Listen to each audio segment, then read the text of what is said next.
Welcome to tonight's episode of Critical Role, where a bunch of us nerdy-ass voice actors battle traffic from E3 to get here in time to roll dice, play Dungeons and Dragons. Yeah, we do.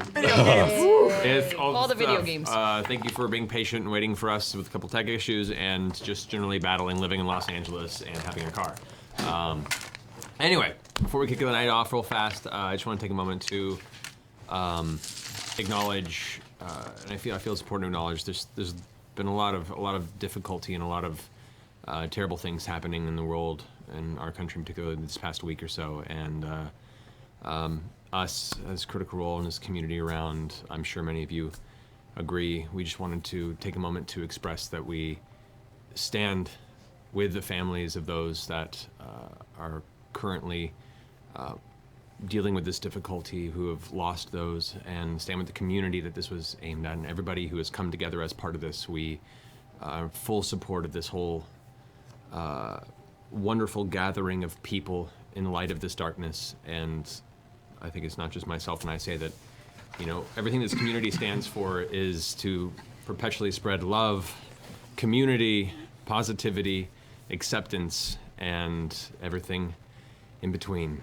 So we just wanted to bring that to you guys, let you know that we're thinking about you all out there. And we have a wonderful community of critters out there as well. If anyone needs any help, assistance, or guidance, or even just a happy word to pick them up during this rough time, we're all there for you. So anyway. Then to kick off this evening of announcements and such, we are kicking into the second day of our renewed Loot Crate sponsorship. Wanted to reinforce their current theme is dystopia, which is an awesome theme box that deals with all sorts of things with post-apocalypse and dystopian type films, games, the whole thing. We have Fallout, RoboCop, Bioshock, a whole bunch of really, really cool things. So if you guys want to go to lootcrate.com/criticalrole, you can go ahead and get $3 off of your subscription and get a whole bunch of that cool stuff. We also have the Dystopia DX, which is their super big collector's box. So awesome. We showed last week, which is... comes with is that what this one was from? Yeah, your sweet shirt. Skeletor! But that's pretty slick. If you guys have a chance to check it out, go see if it's something you'd be interested in, and make sure you put in the Critical Role, all one word, code to go ahead and get your subscription discount, which is fantastic. Yeah. We're happy to present that, and happy that they like our show enough to come and sponsor, which is awesome. So check that out. You have until the 19th at 9 p.m. Pacific to subscribe and receive the Dystopia theme. Otherwise, it switches over to the next theme, so if you're gonna get under the wire for that one, do it soon. So I think, yeah, we have Crates in a chat room thing, don't we? I think so. Yeah. Giving out crates. We are? Are we? Are we? That's exciting. Gonna be one at the break. One. It's gonna be a giveaway at the break. Oh snap! I'm just gonna start making stuff Is that, up. did you just point and... Point shoot. Loot Crate has donated 2 Loot Crate DX boxes to give away to you. We will be doing this at the break and at the end of the night, random in chat. You must be active. Stay tuned for that! Exclamation point! I'm so glad someone wrote us that down for us. Yay. So glad that they wrote out the exclamation I'm point. in the That chat was really right helpful. now. You are. You gotta stay You're active.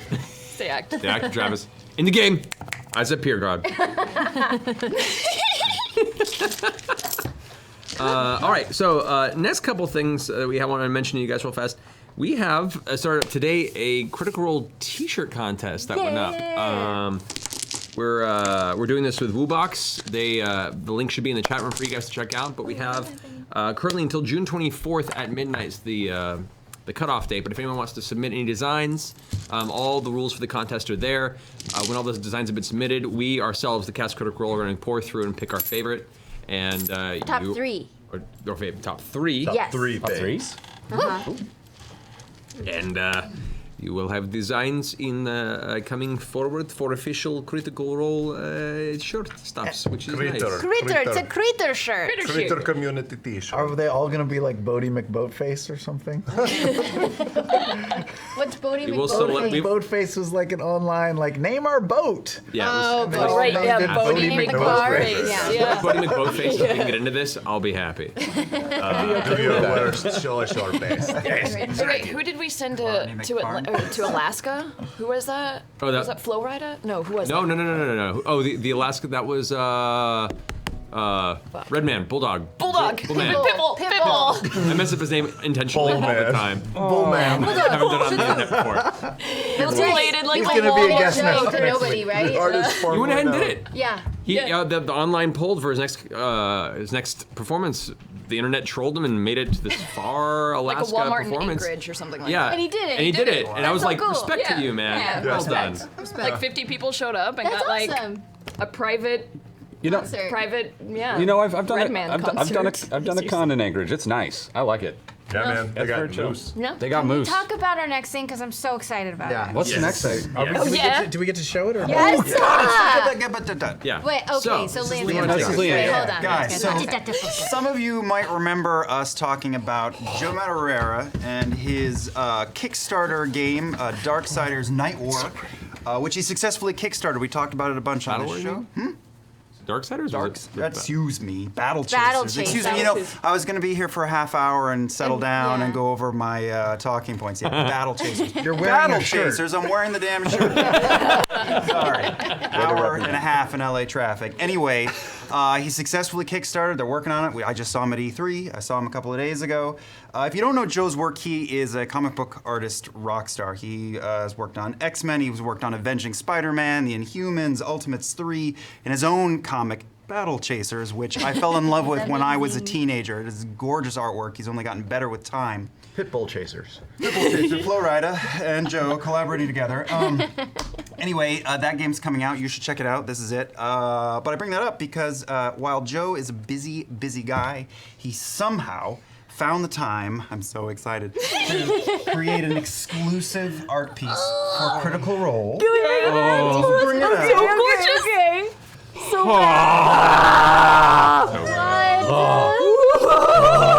Get that business. So right now, Blocking my face, but I want to see it. Well, we've seen it tiny. guys, if you go over to the Geek and Sundry shop right now, this is on pre-order. So, okay, I'm going over my script.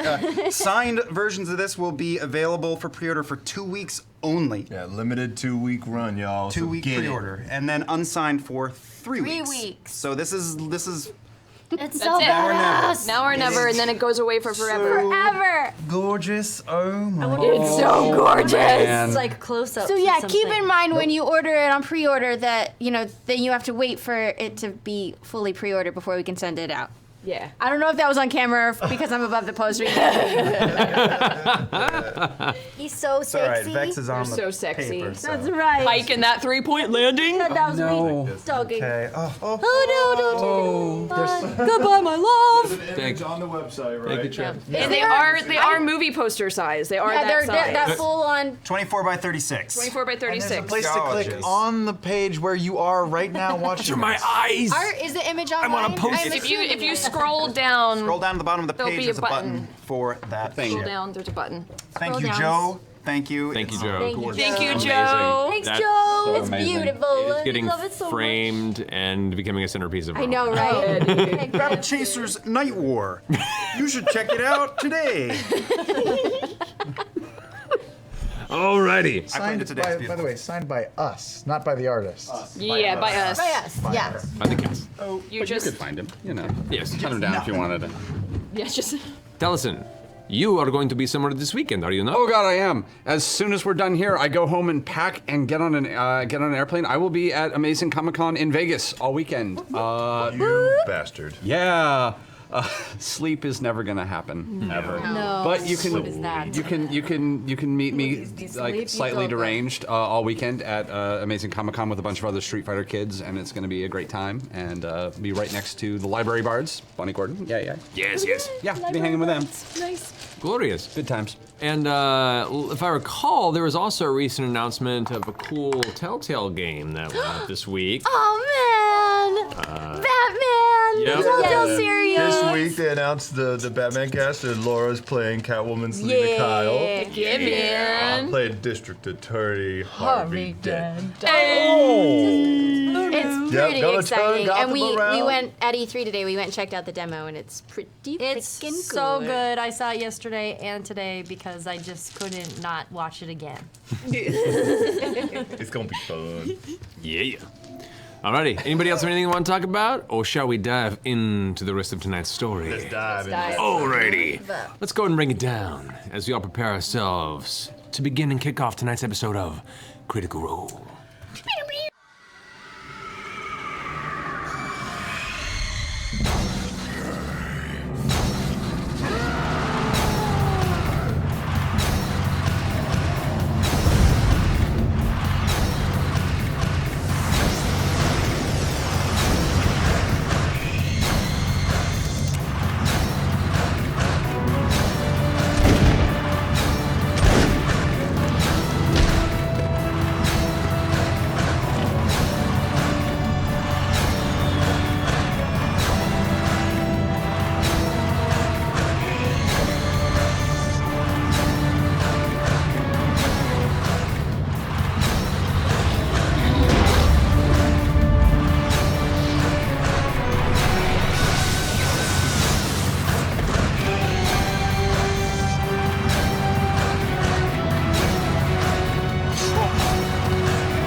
Welcome back. So, picking up where we last left off last week, VOX MACHINA, the growing troop of heroic misfits, having recently felled their first recent member of the Chroma Conclave, Umbrasil, the Hope Devourer, as well as destroying the current incursion of the Herd of Storms in the city of Westruun, you met with the remaining people of the town and began to decide a plan for its continued existence and the recovery of those that were displaced in these recent conflicts. Part of this process was meeting an individual named Carrick, who is a blacksmith who'd been in the town for a while, who unwittingly became part of this discussion. My best friend. Grog had spoken with the remnants of the Herd of Storms that had essentially been disbanding from the name and moving west to join with the River Maw, which had stepped off from the herd not too long ago.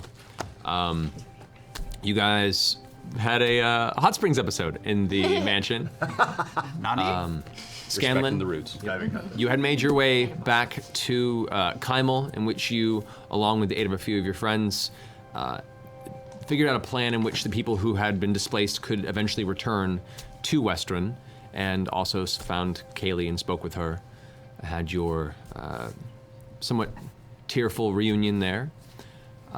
You guys began to construct a subterranean portion of Westruun that would be protected from future dragon incursion, renovating and restructuring within the sewer system beneath the city. After this process was complete, you decided the next level of your trek, the next direction you would travel, would be towards the far western, northwestern continent of Othanzia, specifically the city of Vasselheim that you know all so well. All of you guys stepping through a tree portal presented by Keyleth, you immediately step out into the snowy exterior of what seems like the outside of the quad roads in Vasselheim. And now, we see what your next plan of action is. What do you guys want to do? Light a fire. What time is it? Yeah, what time is it? It's hard to tell right now with the cloud cover so thick in the sky, but you envision at this point in time it's probably mid-afternoon or so. It's the general omniscient glow through the clouds, kind of diffused light. But based on the time that where you were and how far you traveled, you gather it's probably early to mid-afternoon. Well, you're the one who brought us here, Vax. Where would you like to go? I need to go to the temple of the Raven King. We'll come with you. Let's go. I know where that is. I know that you all have a lot of errands to do. I don't need everyone to come. I have a lot of errands to do. I thought so. My mentioned- only errand is to keep my eyes on you. I have some errands, if that makes anybody feel better. I have some errands to do. Do you need any help with your errands? Sure. Actually, yes. I would love some help with my Don't errands. let him shop, Percy. Do not let him shop. That shouldn't be a problem. I don't know what that means, but I'm sure I take great offense. That's, you're getting smarter. That's, That eagle form really made a difference. Rubbed off on him, yeah. Spit out a feather. Loogie. So, who's off to where? Where is this Raven Queen's temple? We've not been here many times. Are we surrounded by people? Are the people walking about? There are actually, it is quite a busy time of the afternoon.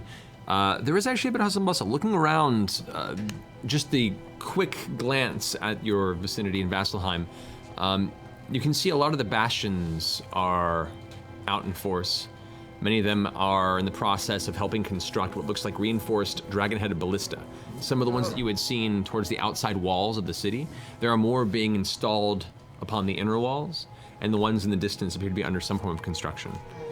we have rooms. Why don't we go claim our rooms, and I'm sure that they can lead us to everywhere we need to go. Go check in at the Slayer's Take. And we can Hi. meet back there when everything is done. All right. Do you need to check in at your temple? Or should we pretend you're not here so they don't try to make you stay? Let's just pretend for a little bit, Yeah. Okay. and then I'll check in later. Okay. There's no rush to No. get there. At least that I know of right now. God will wait for a Maybe long next time. All right. To the Slayer's Take then. Let's do it. Slayer's Take. All right, you guys continue further south into the quad roads till eventually you find yourself to the Slayer's Take Guild Hall.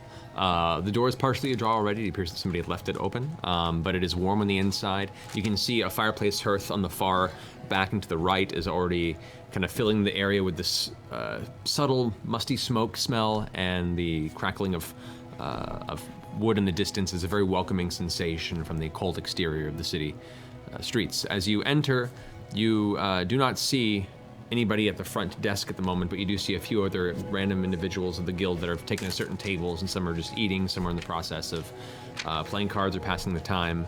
It seems to be a relatively casual day here at the Slayer's Take, but your rooms are still available best as you need. And what would you, anything you specifically require in this place? Can I just grab one of the people that are here and ask them, what's all the hustle about outside? I see them installing more. Okay, you go ahead and one of the guys closest to you, you've met him briefly in passing. His name is Voran. He's completely bald head with a single stripe tattoo down the center. He has a very, very pointed long chin. Human, but definitely he's probably been busted in the face a few times. You can see there's just scars and what appears to be bone structure that may have been reformed at times due to blunt trauma.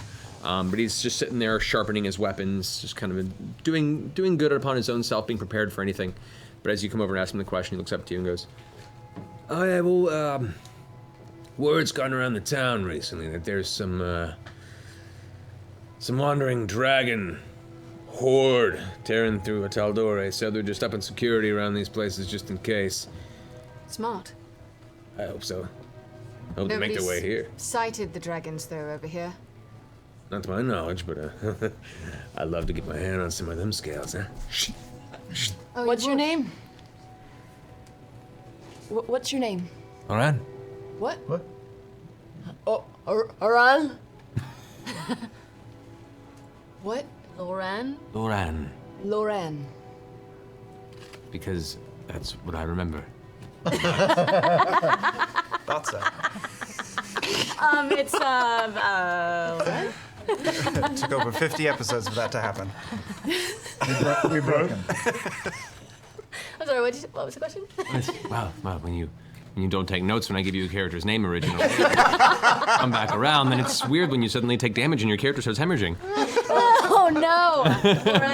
Lauren was I was his just name. eating an apple. Why am I dying? I'm just sitting by the fire, so. Slayer's take. So this. We have seen this guy before.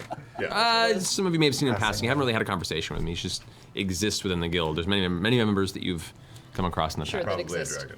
Pointy chin. Got it. His head. Nothing wrong with those. How are the people doing? Is there a sense of worry, or do you guys feel pretty secure? And as far as this town's concerned, it takes a lot more than a couple dragons to drop these wolves. It's a reason it's been around for a long time, and I'd like to see him try. Have you ever encountered a dragon personally, Loran? I mean, come across a few small ilk in my days. but- Sure. Yeah. Yep. Are you hazing Lauren? No. Freshman. Keelan is proud of herself because we've just killed our third, actually. Ah, that's fantastic. I love to hear it. You half-elves are a humble bunch.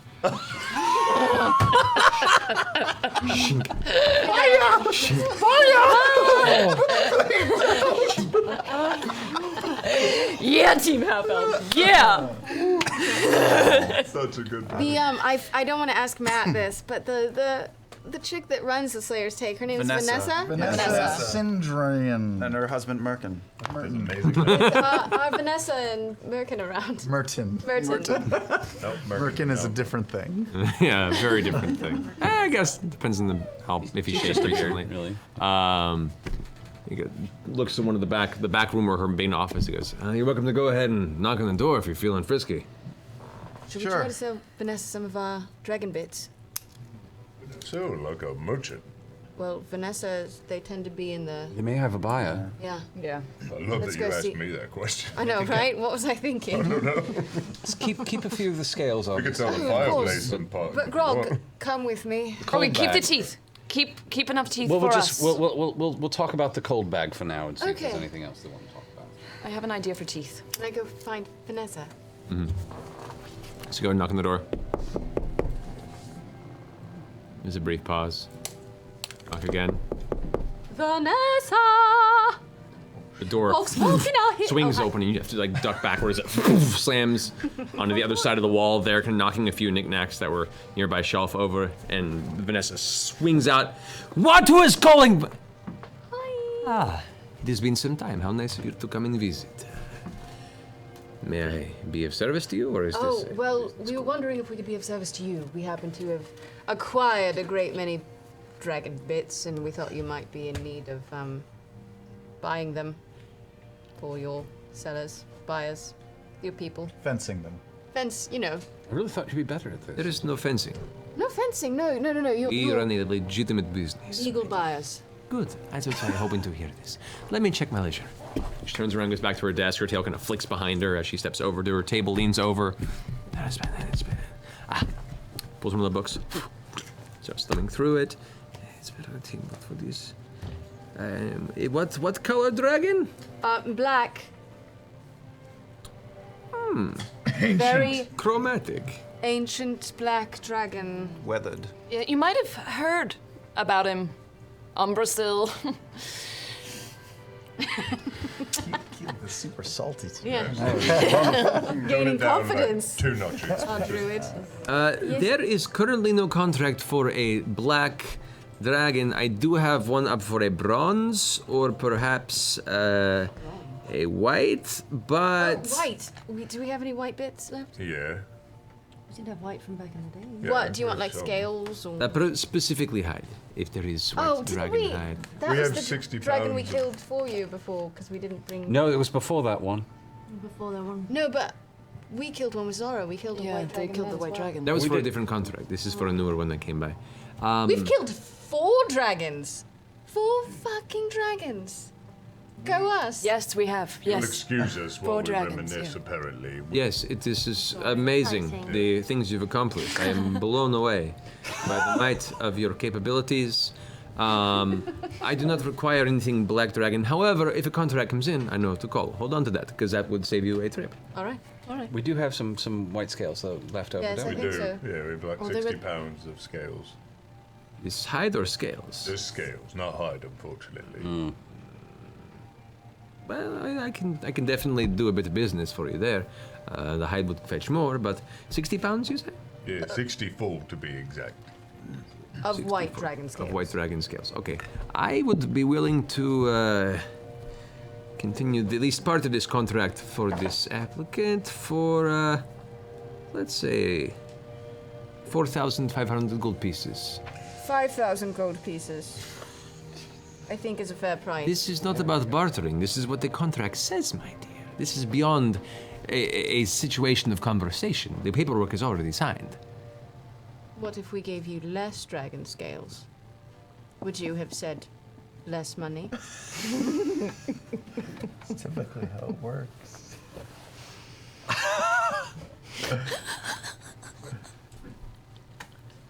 Vexaria. My dear. My delightful little dragon-hating half-elf. We've been good to you. We've done many great things for you. You've done great things for us. This is a fantastic arrangement. Slams the book shut, sets it down. But you have signed on with us, and the deal is to fulfill contracts as they are signed, as they are written, as they are agreed upon by the person. If you wish not to accept this contract, we can just wait until somebody else picks it up and goes out and fulfills this deed at the price of which they are requesting for this. You're welcome to keep the scales.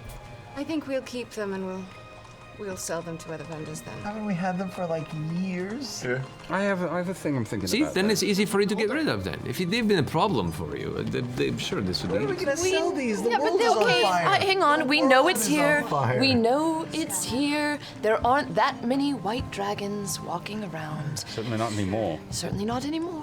We know it's here. Why don't we sleep on it? Think about it. Yeah. If we're ever in a pinch for money, we can come back. Sounds good. Bless you, We're you're so working on that kind. dragon immunity As So potion. sorry. That is all right. Goodbye. And she like just shoos you out. Like, Vanessa, wait. yes, other female half-elf? That's me. Where's the Temple of the Raven Queen? Oh, you are looking for the Duskmeadow, Raven's Crest. It is, and she points loosely outward, kind of southeast of the direction of the Slayer's Take Guildhall. It's kind of hard to miss. It's giant, black, ominous. You'll see it. And she kind of bops your nose a little bit with her finger. Now, please, out of my office. I have work to get done. And Thank she you, kind of. Vanessa. Okay, bye. Cord strength to you. They were That is worth nothing for me. a Slams the door lot shut. more than what she was offering, just for the record. They're worth so much more. To whom? We haven't ever sold them or come across anyone who wanted them before. There's just no reason to get rid of Already something for tried, but That wholesale. doesn't mean we should just give them away. We also are almost full in our bag of holding, might I remind you. And 64 pounds would free up It's not quite some... 64 pounds. It's 64 Oh, it was pounds. 64 pounds. I just told you. Pounds I of was out scales. this. I mean, I could get rid of some like other stuff. 20,000 gold. To whom?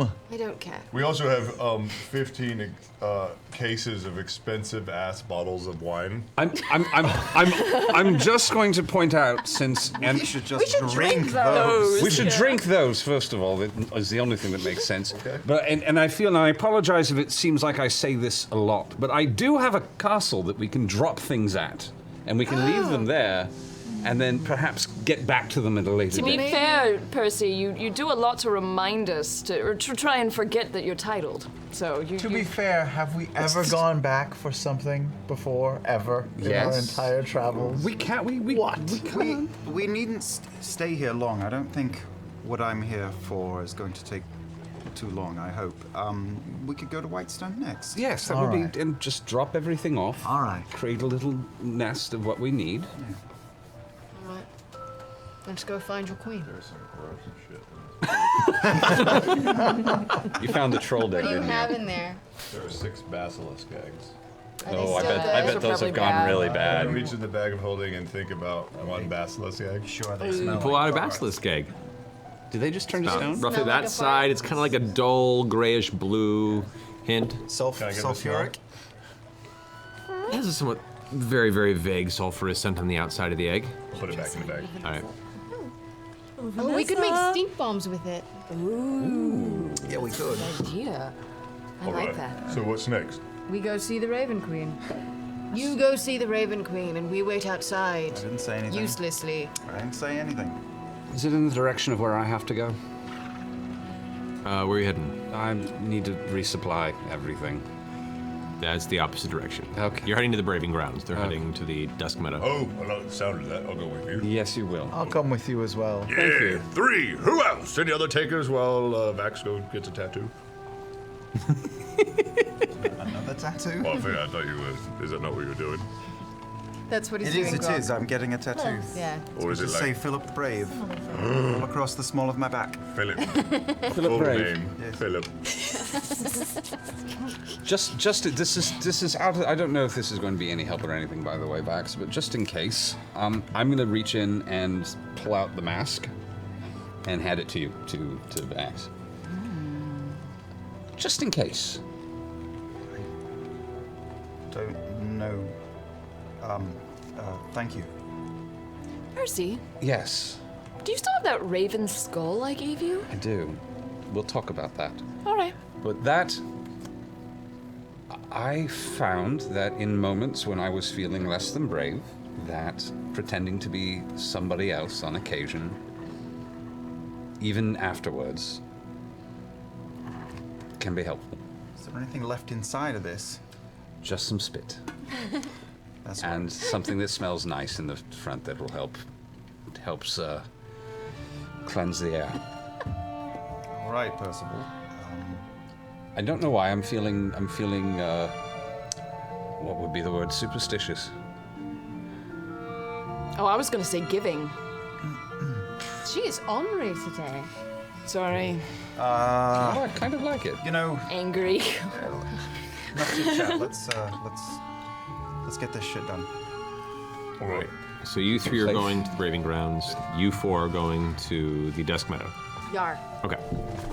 All right. So you 3, making your way towards the Braving Grounds, following suit after Percival, you make your way up, not quite the Trial Forge, which is where you had your last discussion and brief showdown with Earthbreaker Grun. Still seeing the large statue of Cord looming over the entirety of the realm. You can still see the large columns of dark smoke and soot coming out of the various forges, the various mining encampments, and a lot of the folks there that are working on different pieces of iron and metal. You, I assume, make your way to a very familiar abode. Of all the options of the world that you've given me. All right. You,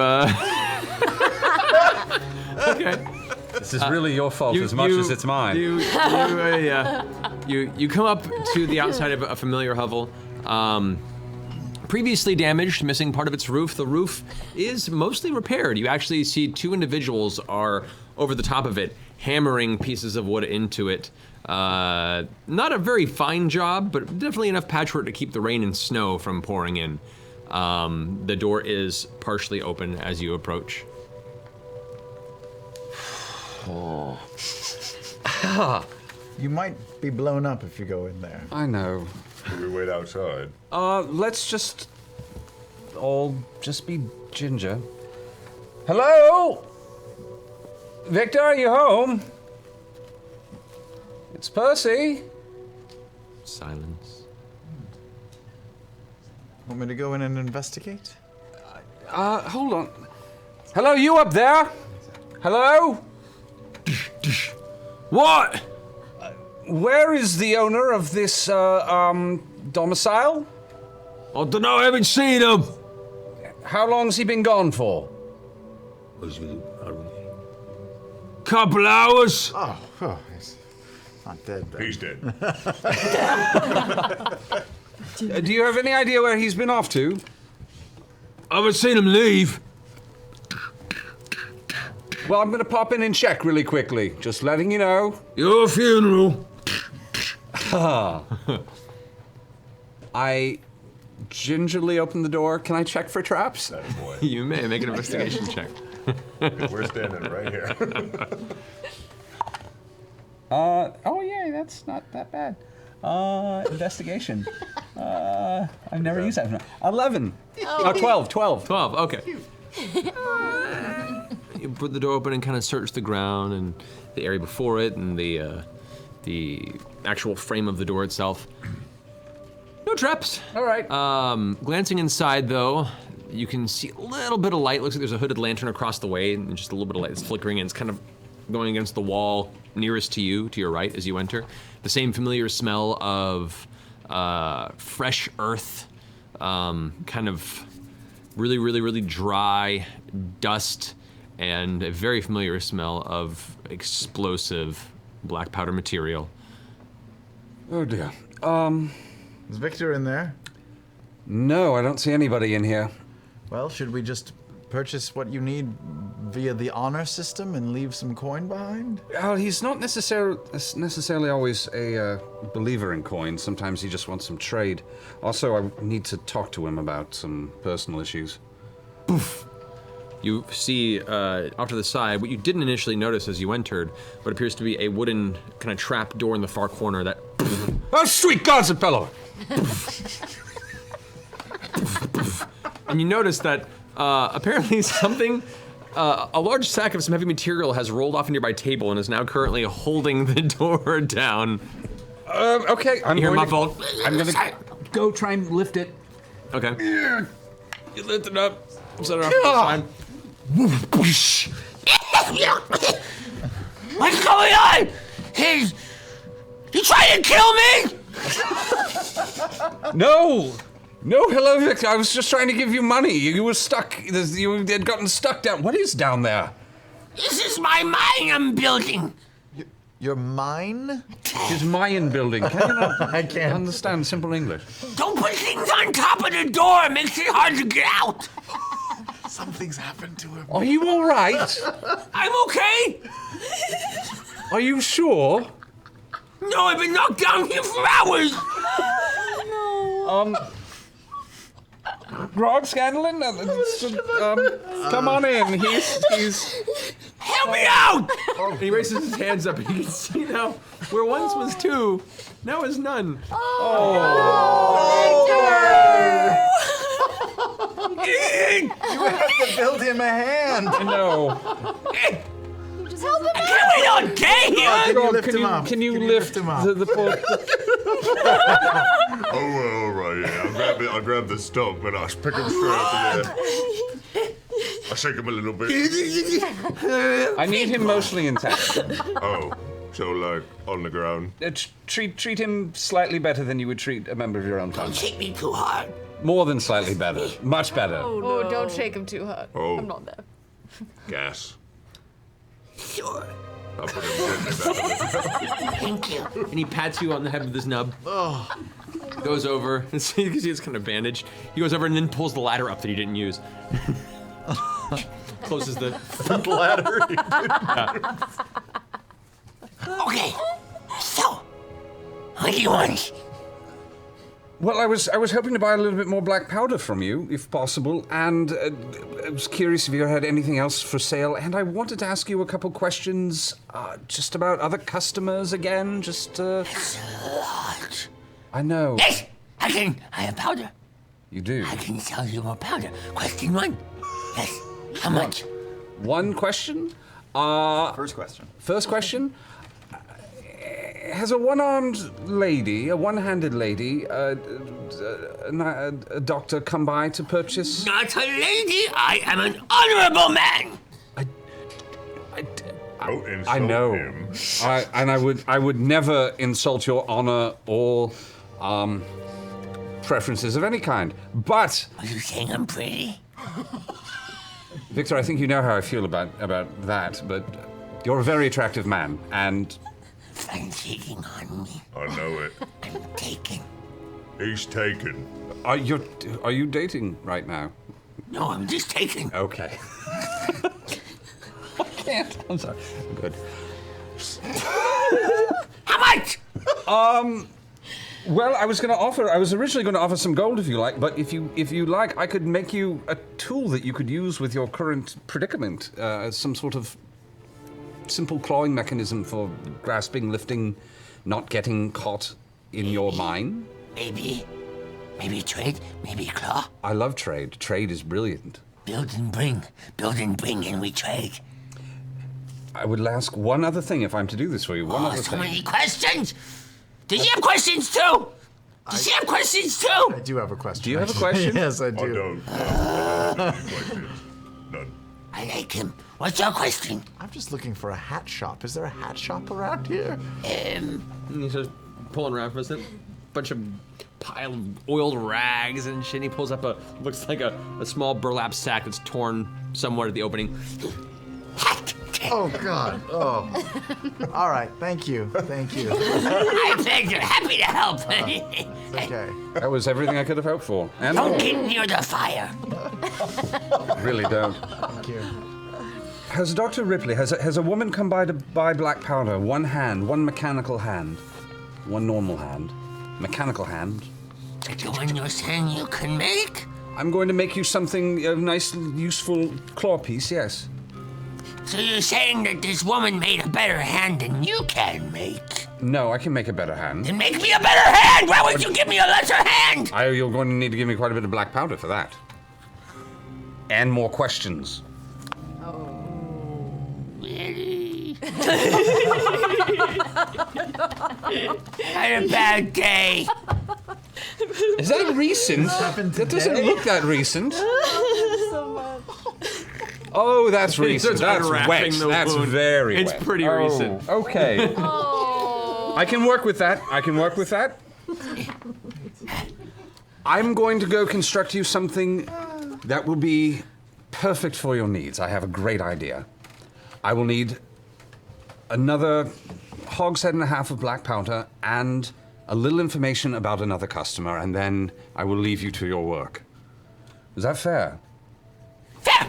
He turns around, rushes over, and grabs the same phantom hogshead that he has lying around his place. Eats a lot of pork. Before he fills it with powder, he goes over into Scanlan and goes,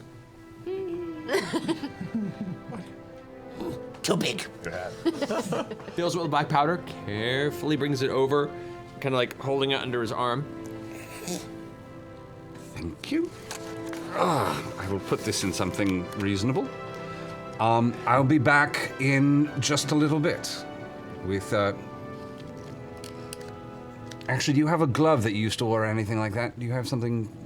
Yes! Okay. He pulls his back and pulls out the glove that was on the hand, and you can see it's blown apart and burnt to cinders. I can take measurements from that. Fingers gone. It's just more of a sleeve with like a charcoaled edge.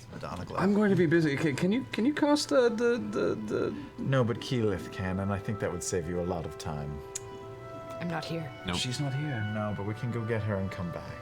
To just fix his hand. I don't think she can just fix his hand. Someone can restore something. I Maybe can. I can. Not today, but I can over Maybe give it a time. try. Well, while I'm Regrow tempted, would you just? Regenerate. You can regrow I it. feel like I made a deal. I just have to sit I to think it. he would prefer a real hand than a claw hand. Would you prefer a real hand or a claw hand? Depends. How cool is the claw hand? That's what I thought. I would much rather you spend time on projects for us than projects for him. This is projects for us. It's pretty cool. And believe me, I would like keeping him happy is pertinent because I can make this party myself. members It's just who very can difficult. regrow his hand. Hey, Percy, he Yes. wants the claw to be cooler than that lady's claw hand. That's very easy to do. She has no aesthetics whatsoever. All right, well then F the old original hand and let's give him a fine. race. Don't worry about it. Oh, yeah, okay. All So, right. yes, it'll be fine. And if you can't do the mansion, I know where I can go get some work done. But it'll be fine. Oh, you want me to make? We have the Slayer's Take. They have a workshop, don't we? If not, I know where I can work on something. I will be back. I will not leave town before I've delivered to you something. He takes the hogshead. Oh, absolutely fair. Completely fair. Trade when you bring hand. Yes, of course. Then I deliver with new hand. Then all is well. Nope. No more questions! No. That's fine. We'll be back. It'll be good. You're small. I need a big hat. Can't help you, sorry. All right. Are you going to go find a hat shop then? Maybe if we pass one. All right, we will be back. Stay safe. Okay, Stay good. don't touch the door, please. Yes. No. Just. We'll be back. Bye. I'm gonna go find a workshop and work on something. Thank you. We'll see you later. It's big. And I'm just right. It's the thing. I'm undecided about you. You're not alone. So yeah, I'm going to go see if the Slayer's take has a. I cannot handle any more of that. It was just. That was brutal. I feel like you have to. A little. So much. I just thought you were gonna not make him not there, so you didn't have to do it. Yeah. He's just not home. Sorry, guys. Oh, I love him. Victor's on vacation. So I'm gonna go see if there's if there's not a blacksmithing, if there's not somewhere where I can do a little bit of basic smithing work and technical work, then I'm gonna just go find that blacksmith from last time. There's basic materials to do essentially weapon repairs, armor repairs, minor armor construction within the Slayer's take. If you want something that's going to be a little more to the level of what you're doing, you may have to actually rent out a facility. Well, I'm gonna go find that young chap from before. Okay. Yeah, easy enough to do. If you want to rent the forge for the day to craft whatever it is you're looking to craft, he's charging you 50 gold for the day. 50 gold for the day.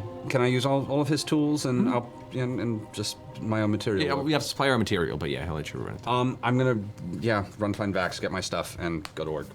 Okay. You guys, you four, make your way over towards the Duskmeadow. Now, Trinket's out. Trinket's out. Come on, Trinket. Well, rolls his head against you and kind of licks the side of your face, happy to be out of that stuffy little necklace.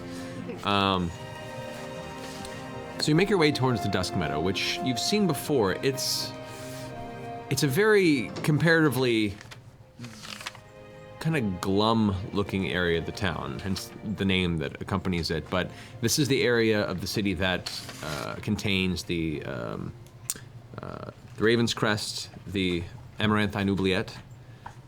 It also contains the entire town's catacombs. This is where, since the town's existence, all of the dead are interred perpetually deeper and deeper and deeper beneath this part of the city. This is also one of the oldest libraries of the city is kept here as well. But as you approach the outskirts of it, and you can see a very fine line between this area and the Birthheart, which is the Melora section of the city. There's a very, very wide river divide between the two of them, and it's like night and day, back and Bath, very, very, very directly between the two of them. You can see on Melora's side, there's just stalks and stalks of corn and other vegetation that's being grown for food. There's almost like a lush forest that curls around the outside of it that doesn't match the rest of the indigenous trees you've seen in this area of Othanzia. The entire Birthheart area where the temple is to Melora is just this kind of plucked out of nowhere section placed into it, and you move over to the Duskmeadow, and it's just like the color has left the vicinity.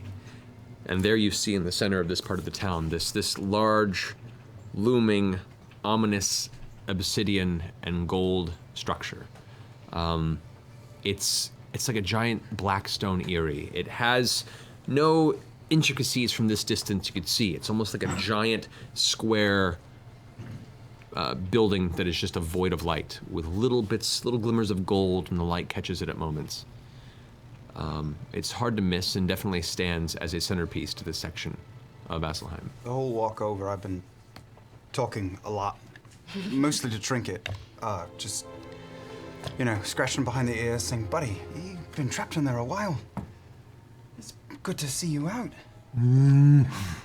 Your uncle. He doesn't mind it. He doesn't mind being in there. I'm sure he doesn't. I'm just happy to see him. So he presses his nose under yours and kind of lifts your chin up and kind of like bite your lip a little from the sudden impact of this very large bear, but it's all with love. And yeah, it's cold. You sure you don't want to go back in? No, you don't want to go back in. I know. Hey, Pike. I Just think nervous talking the whole way I there. think Vax is talking to himself. He's very nervous right now. This is a big deal. This temple is lovely. It's gorgeous. It's very intimidating. Do you know anything about this? You've lived here for a while, Pike. I've heard of it. You've never been in? I've never been in, no. You do know from your time here and what little you've heard that part of the purpose of this vicinity is not just to inter the dead within part of these catacombs, and the library here is kind of a loose partnership between the worshippers of her and those who follow Ayun. It is a center for knowledge and history kept within the city. But you'll see throughout the town and the landscape, the outer wall that surrounds this entire portion of Vasselheim, there are repetitive glyphs that line this entire area. And from what you've heard, at the very least, most of these glyphs, which you see across the corners of roadways, and many which that surround the actual entrance to the catacombs, it is a perpetual enchantment that is to seal any sort of possible undeath. There once was a terrible scourge of undeath in this part of the landscape long ago, corresponded with a battle hundreds of years ago, and since then, the reinforcement has been put in place to prevent that from happening again. So the downside is that the power of these glyphs that prevent undeath also prevent any actual vegetation from existing in this area as well. So all the ground that you come across, no grass, no natural vegetation, it's just dirt and ash and dust. Can we recognize the language in which the runes come from?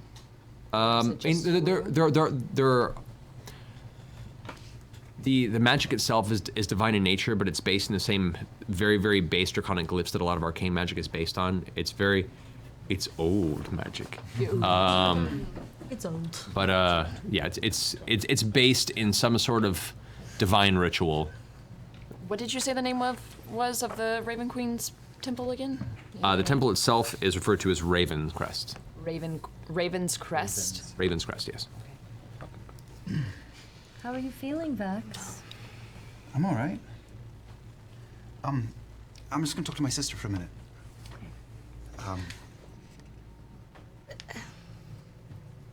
You know, I know you wanna be here.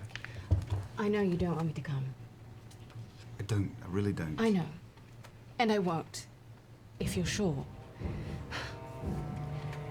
I put you in this place and I feel terrible about it, and I know you're extremely nervous. Trinket can sense it too, you know, he's very in tune with those emotions, and I just... Listen to me. You did not put me in this place. No one put me in this place.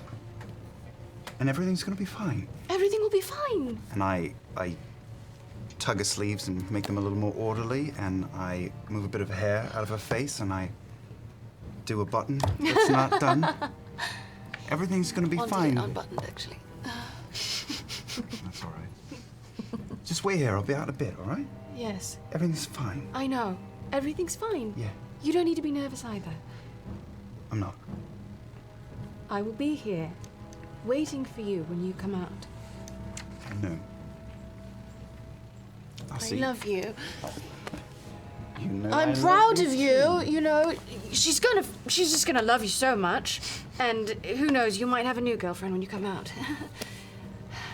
I've heard other people have dated gods before. I've heard it's done. That cashew guy. Anyway. You're gonna wait here for me, right? I'll be right here. And then I drop the smile as I walk off towards the other two.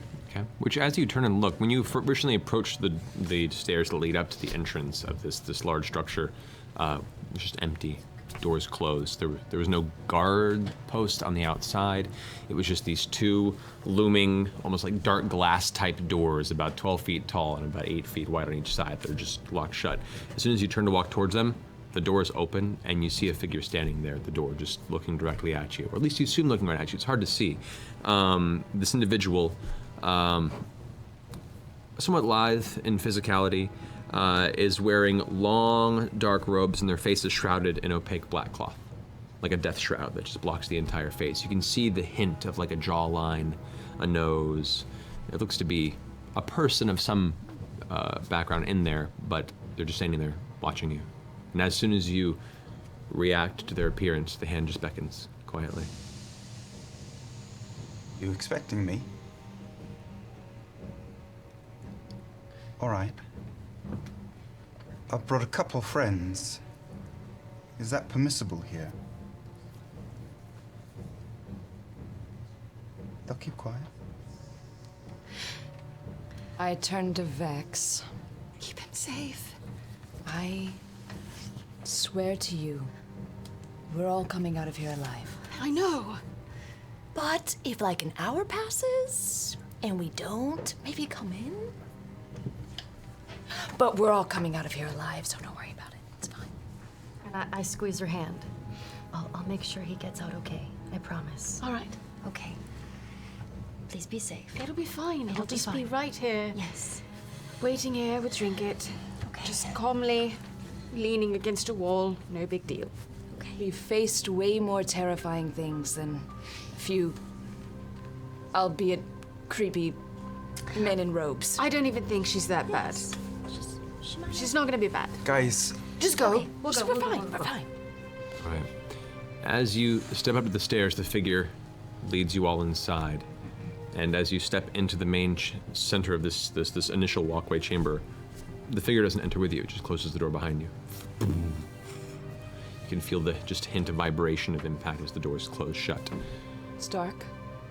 It's lowly lit on the inside, and it's interesting. From the outside, it looks like a black, like solid, impossible to see through building. From the inside, you can actually look out, and the entire building is made of this glass, this like somewhat warped, dark glass, and you can see almost the entirety of the outside from your position. The doors are held aloft into it. It's like a one-way type enchantment, or the construct, the material itself is somewhat translucent from this side.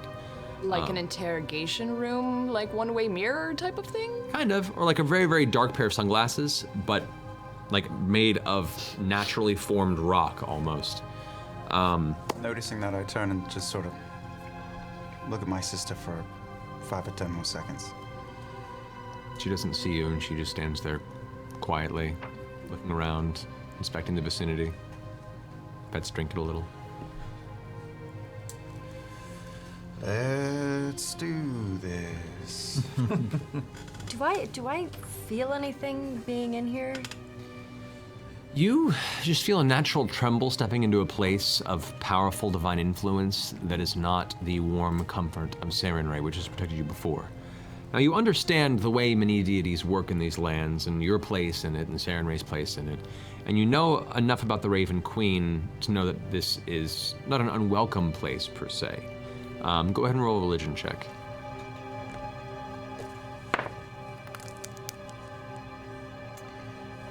Oh yeah, 23. 23. You understand the Raven Queen has also not always been the one who holds sway over the domain of death, the domain of winter, the domain of fate. Once mortal, the Raven Queen ascended as essentially a follower and partner to the previous god of death, which his name has been erased from the books.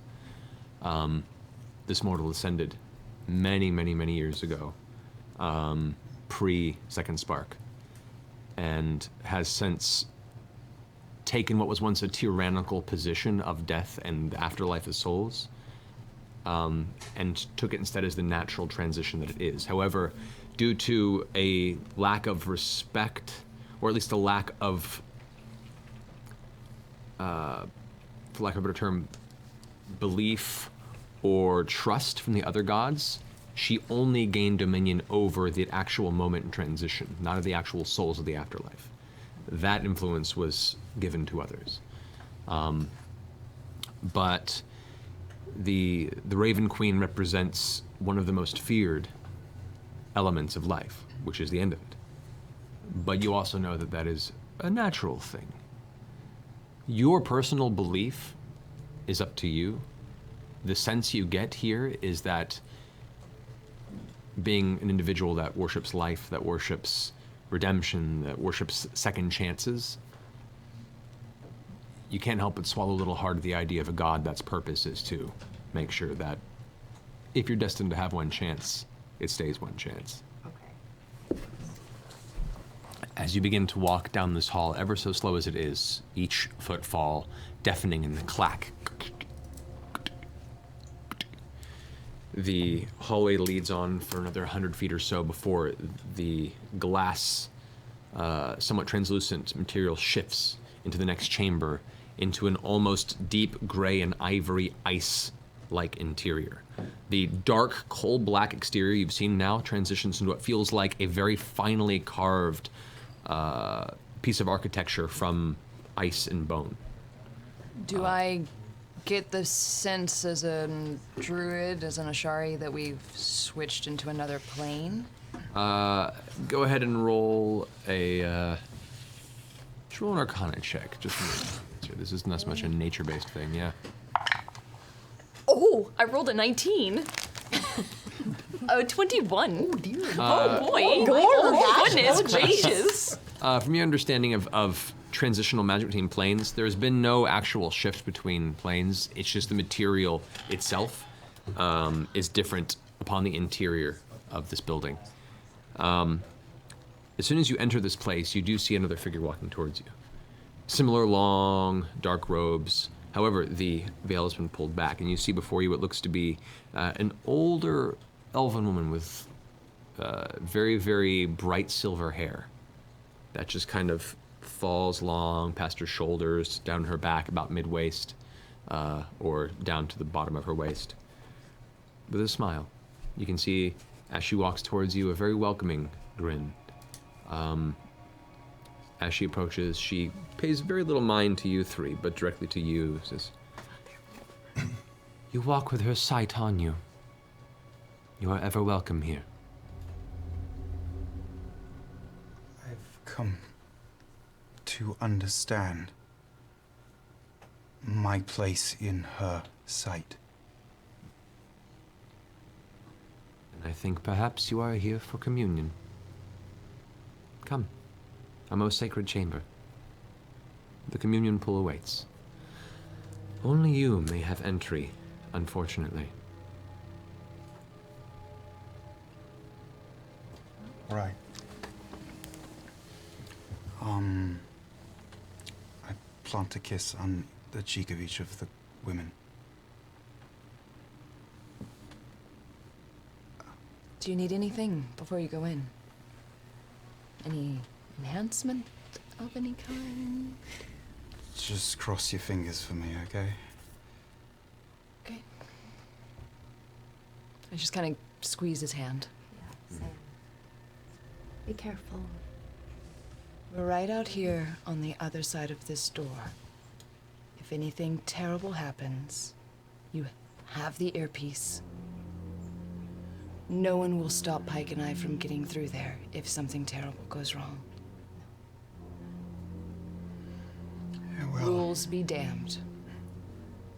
I made my bed, now I gotta lie on it. I'll see you soon. Follow. Come, champion.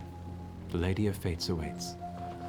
And she turns around and leads you 30 more feet to what looks to be an ascending staircase that just enters up and out of the sight of you two. Guess we'll just hang out, yeah? Guess we'll wait. Yeah. You ascend a few foot behind her, about 40 or so feet, until it comes to a single large doorway of deep, deep, dark oak wood with what looks to be a dark iron ring in the center. As she steps up to it, she takes it and knocks on it twice. It just shifts open and leads into a central chamber now that looks about 100 feet high, and it is a large steepled dome of what looks to be nothing but stained glass. It's awe-inspiring. It's beautiful, the colors, the light as it peeks through. The source of light, as diffused it is by the clouds, is sourceless in here. It seems like there are beams of light coming from all directions, and all the colors just are strewn across the floor in what looks like this perpetually shifting kaleidoscope of dots of reds and blues and purples and yellows and pinks and whites. You can see across the room there are 3 other figures that are all dressed in the same dark robes, the veils over their head, varying size. You can't make out what their racial background is per se, but they're all stationed around the center of the room, in which lies, from what you can see, a very, very large round pool of some sort of deep crimson liquid.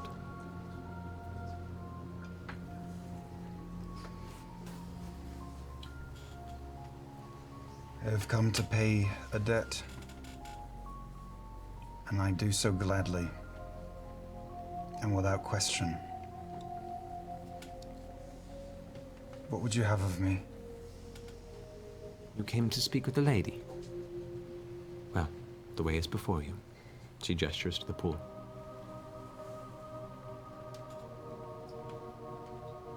Walk slow and straight in. You step into it.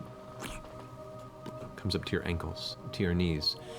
And what catches you first is the liquid is very thick. It is viscous in a familiar way. This is most definitively a pool of blood.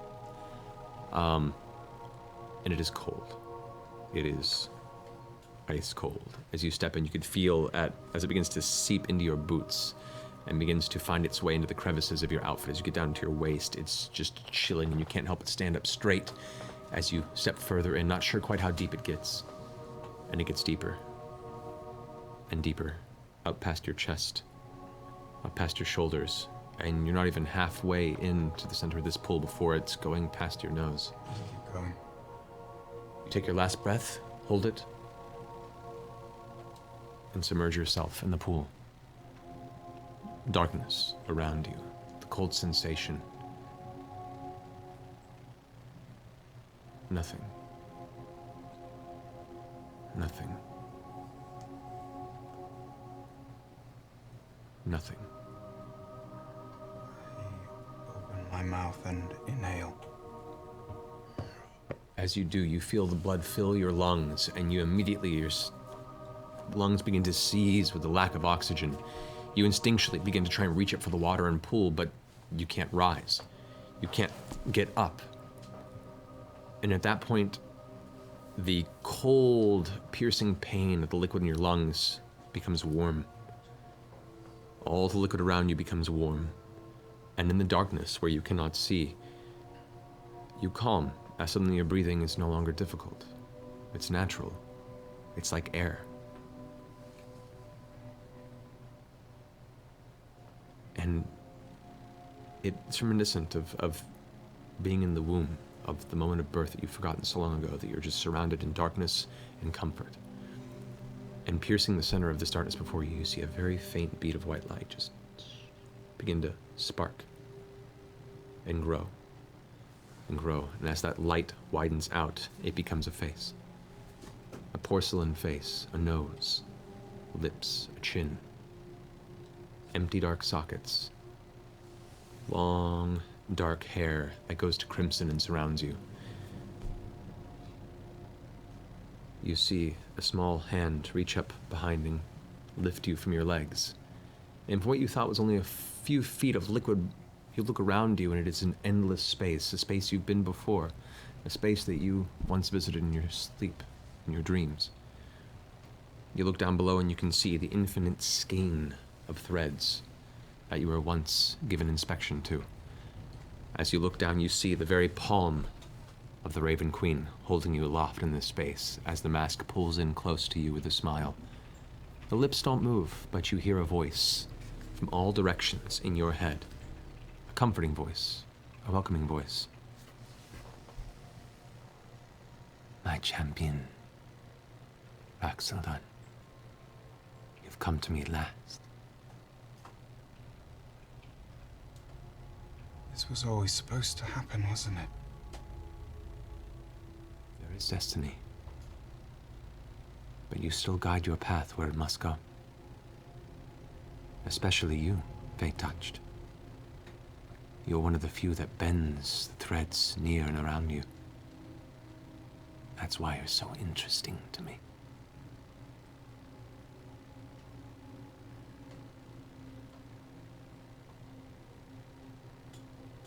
I give myself willingly to you for the bargain that was struck. Although I question if the bargain was just the surface reason for this to happen. One such as your unique essence walks these realms. Do not think I am the only one to take interest. And do not think you're the only one either. But I was there to seize the opportunity when it arose. And as such, you are now mine. And I know that you hate me. I know that you fear me. Most do. But only because they are without understanding. Without death, life has no meaning. Finality drives change, innovation, greatness. It is the end that I bring that drives all of you gracious creations of this land to make the world better than we did, than those before me did. I would learn your ways. I will learn your purpose. And I will serve. Understand the wholeness of what it is you serve and what you represent, champion. Even after death, the soul is carried to another purpose. But it is that transition where it is at its most vulnerable. It is my charge, my gift, your gift now, to safeguard that beautiful moment. There are those that find the immortal soul one of the most pure and powerful means of energy, of sourced power in this world. That is an abomination. There are those that wish to halt the process and live eternally in some form of undeath or the other. That is an abomination.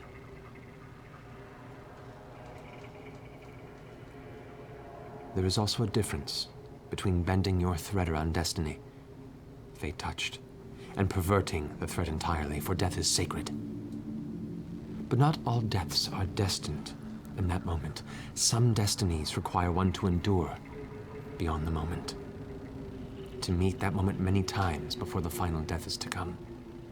We must guide those moments across this web, and as she sweeps her hand out of another, where she holds you in one palm, another hand reaches out, and the entire web of threads just glows below you in this curling wave out into infinity, into the horizons endless to each side of you and beyond. So, to bend destiny, to bend these fates, is within our sphere of influence. It's those that find a way to cheat this destiny. Halt the progression. Corrupt their thread to the point it sickens those around them. Undeath, wayward necromancy, perversion of the sanctity of the cycle. And our very domain is an atrocity and must be stopped and stamped out. That is our cause. Your cause now. Do you still accept this gift?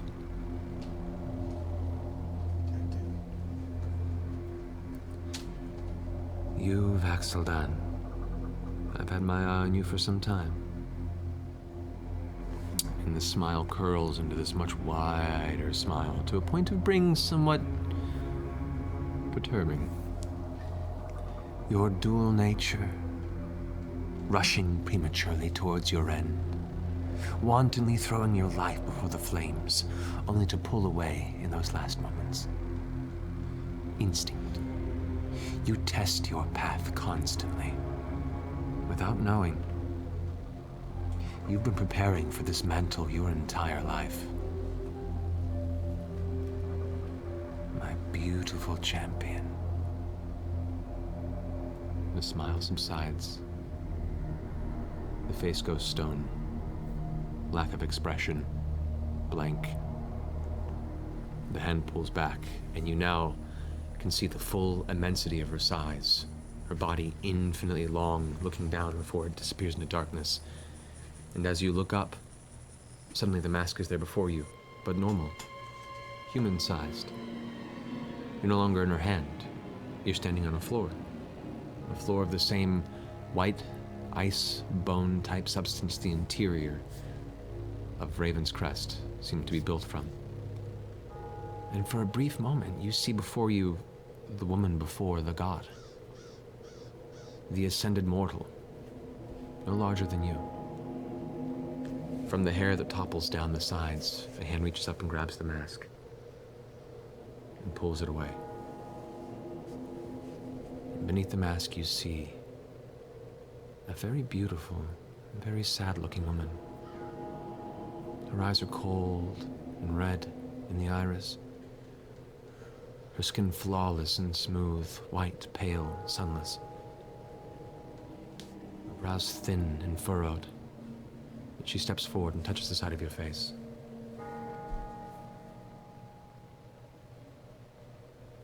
There are those who will be frightened of you. But know what we do is one of the most important gifts of all. And she grabs your head, pulls you down and kisses you in the forehead. At which point suddenly your lungs fill once again with searing white pain. You find yourself scrambling about, instinctually spilling out liquid all around you, and you finally come out on top of the communion pool.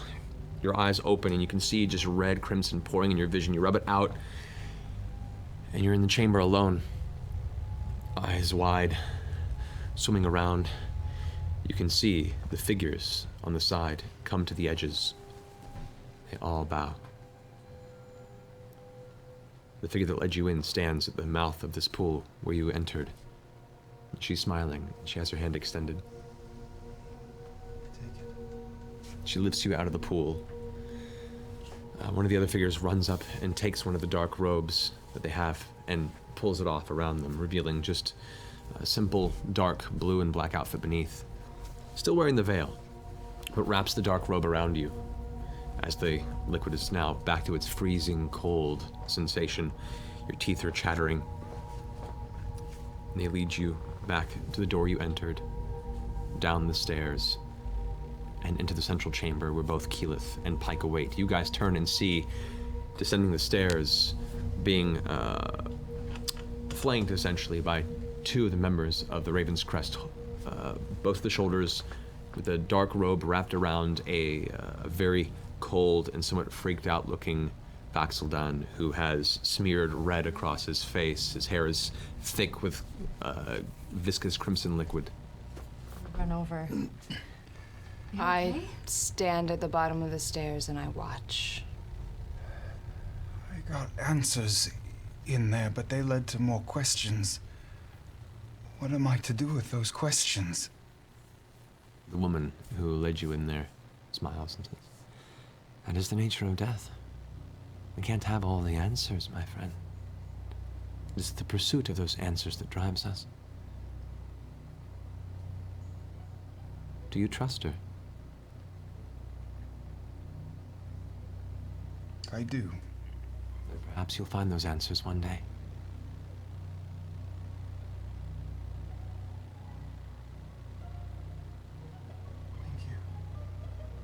Thank you. They pull the robe off. And they all head back up into the chamber, leaving you all there in the room alone. I walk over.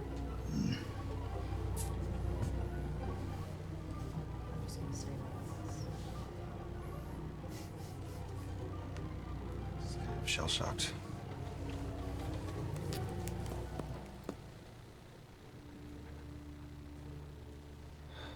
You look well.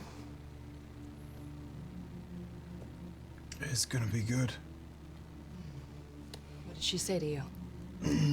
Did she speak to you at all?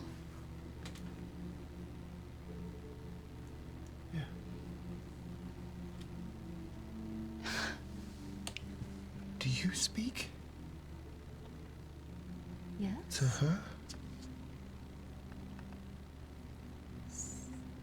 Sometimes. Do you understand?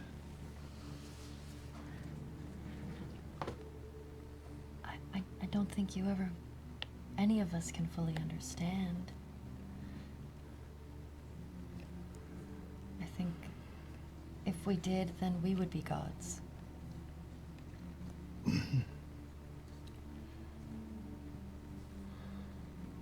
Do you believe? Yeah. Yeah. I don't know what. I don't know why, but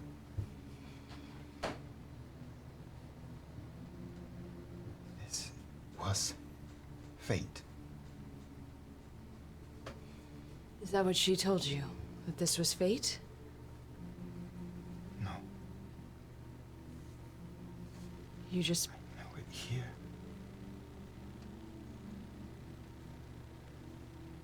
Why?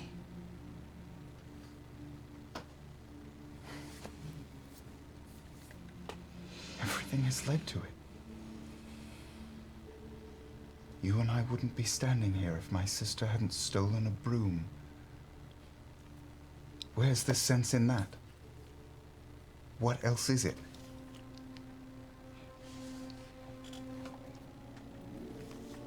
I teleported into the stomach of a dragon with a gnome, and I'm still standing here. If it is not fate, what is it?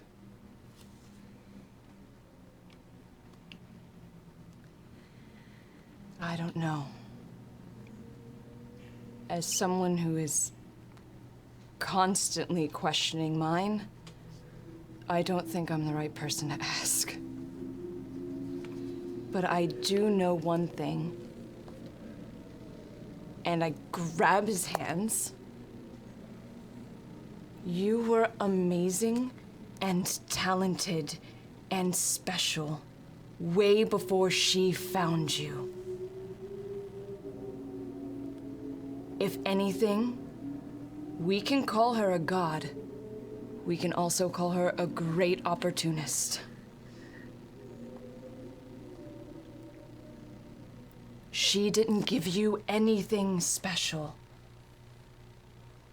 The Vax that I see before me right now is no different than the Vax that I saw before me 10 minutes ago.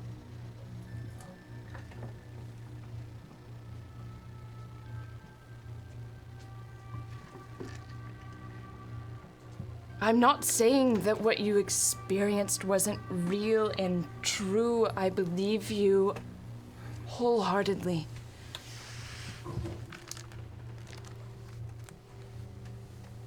This is real. This was meant to be. And I am on board. Is it what was meant to be or what you just really wanted? And it found you.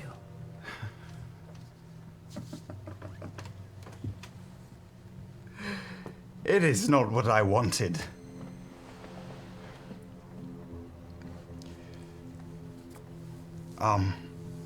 Thank you.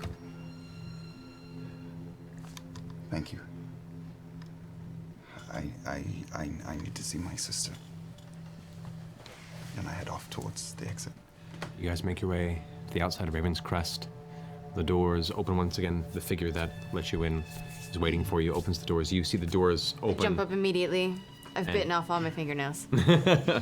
Rushing down the stairs, you see Pike Keyleth and your brother, a little better spirits than he was when he first entered, if a little damper and redder. Is that blood? It was Is that blood all over you? It was Did she hurt really you? weird, but it's fine. I told you I'd be fine, and I get I'm out a fine. rag and I start just wiping everything off. You're alive though. It doesn't make any sense, does it? Oh my god, are you stronger now? Are you like so strong? I think I might be a bit weaker, actually. Oh, I don't believe it. I have the jelly legs. Do you want to ride Trinket for a while? Could I? Yes. He's gonna get sticky. No, he loves the taste of blood. Oh, Trinket. Trinket comes over and kind of begrudgingly lowers himself so you can Oh, climb buddy. Don't lick. Don't He's lick. really light. Scrawny, scrawny, scrawny. But don't lick. Drink, please. Just one kiss. No good. One little lick. Later, buddy, later. Later. I climb on top. Aren't you glad you got out of the Pokeball for this? I give a quick look back at my friends. And then I kind of take a nap on Trinket. Okay. So everything's good then? He's good? Everything's fine? I think so. I mean, was very different, but that doesn't mean it's wrong. You talked to her? He talked to her. Were you there? No. They didn't let us in the room. Oh. Well, I'll find out. We stood outside. He didn't talk much about it. Maybe you can find out more. All he said was that he knows that this was fate. Well, good. He has a purpose. Yeah. Oh, yeah. No, that's one way of looking at it. Oh, I keep him steady and I walk next to him. Okay. You guys eventually make your way back to the Slayer's Take. The three of you guys, what are you doing while this is transpiring? Eating my mechanical pencil. I've sent him with a shopping list. Okay. What have you been sent to acquire? I'm going to need a cheap gauntlet, some saddling straps, 3 tankards, a pickaxe, and 2 clowns. Some ice. All right. How much gold do you give him? I've got, that's right, I've got, I 4 gold. I give. I've also got a 5-pound bag of gems. I Don't do. forget. I give him. Does he want? This is wine? what that happens. Regal? That was Regal. don't read that. That's not. That's just. I drew a dick on his picture. And I need that man's dick to finish the arm. Yeah, that'll go well. Despite the dick on my page, I'm going to give Scanlan 100 gold to take with Grog to find some junk items that they can put together. Oh, I'm going with Grog to shop. All right, sure. All right. If you're down. Yeah. We'll go for all that stuff. Do we find success? I want you guys to go ahead and roll. Actually, for you, just go and roll a general charisma check to ask around and get people to give you the proper information. I love you. What is this? Just charisma? You just add your charisma modifier. 18. 18. Yeah, within a very brief period of talking to the right people and smiling and getting folks to listen back to you, eventually you're sent or you're given information on where each piece of that list is able to be found. They're not too crazy items. So a lot of them general stores, general armor. We don't even need an articulated gauntlet. It just needs to be just a basic clamp gauntlet. So.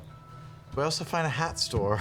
You want another beret? Not in the Braving Grounds, but you can definitely find one on your journey in the Quad Roads.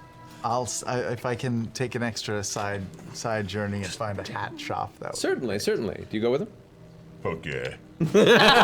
It's just hats, Grog. You guys make your way to the busy streets of the Quad Roads. Eventually, asking around, you find yourself across what's called the Sore Socket Haberdashery. The Sore Socket? Sore Socket Haberdashery. I love it. And the picture outside has kind of like a caricature of a guy smiling with a giant black eye. You walk inside, and it's like a small, localized bar, not like a tavern by any means, but it has like one small little setup in there for just general beer, and just loads and loads of hats, leathers, cloth, all kinds of silly circumstances. You see some nice fancy hats, big feather plumes. You see joking hats that have multiple colors and looks to be bells hanging from them.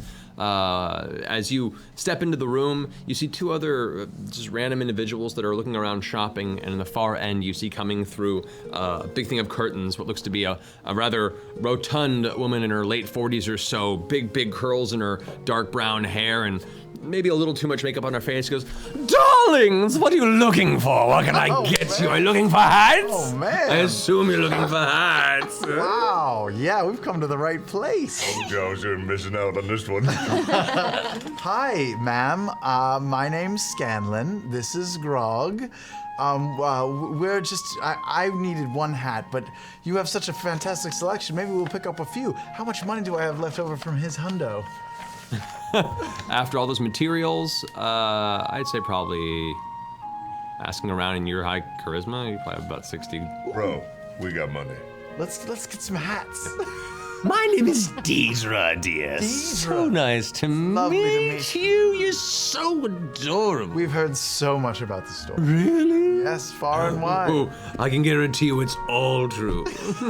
And you're so big, you're so strapping. I am. That beard, she kind of tussles the beard with her fingers. Still Little food bits fall out. I'm here to buy just one quick thing in particular, then we'll be on our way. I just want a very tall hat. Just a very tall black hat with a point. Like point at the top. Proportionally tall or like regular? A big triangle hat. Like a wide brim, like a wide black hat. Just like this. She kind of thinks for a second. I don't carry anything like that, but I was worth can it. make you What? something if you don't mind waiting a bit. I could come back for it another day, perhaps. Oh, well, at least let me measure your head, sweetie. It's not for me. Do you know the size of who it's intended for? Well, her head's about a little bigger than mine.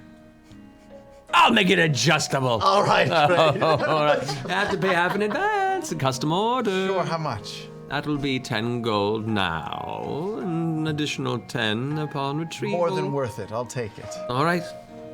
Blunk. And also, can you get something for him that would really just accentuate his features? Me? Yes, you need a hat. Oh, this is streamlined. This is how the look goes. What if it rains, Grog? Well, that's part of it. Like, my muscles ripple in the moisture.